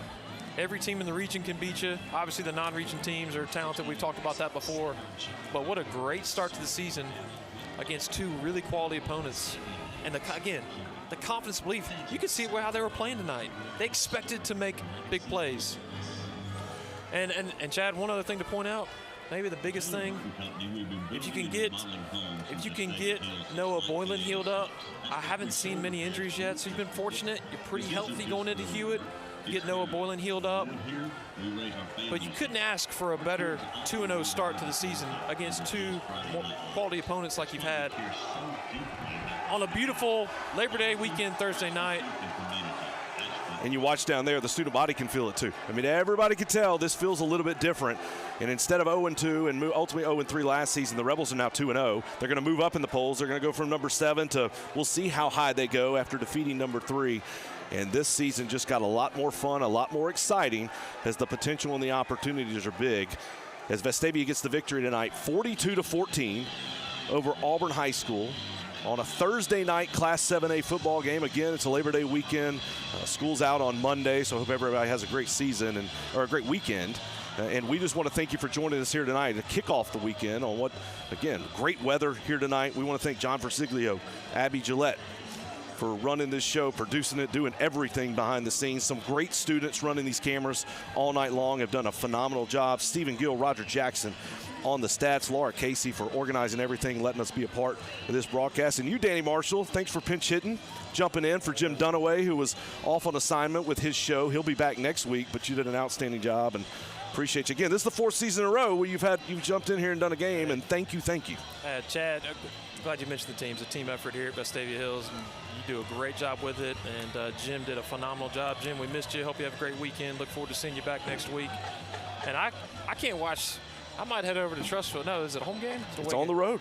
I might head over to Trussville next Wednesday, go ahead and get my parking spot. That's going to be a great showdown with another top-tier program in the state in a region game. So, hey, if you're Auburn right now, I think Coach Etheridge has his team's attention right now and figuratively, right, going into week 3. But stock is at an all-time high in Vestavia football right now. It absolutely is. It's a big-time weekend. You crank it up with a victory by the Vestavia Hills Rebels. You got college football going on, and we'll be back next week on the One Rebel Athletics YouTube page, the Rebel Nation Sports Network. Again, Jim Dunaway will be back on the broadcast next week. But for Danny Marshall, I'm Chad Pilcher. Vestavia beats Auburn 42-14. We'll see you next week on the Rebel Nation Sports Network. This is Coach Robert Evans with Vestavia Hills High School. Thank you for watching tonight's broadcast. We hope you tune in next week. Go Rebels.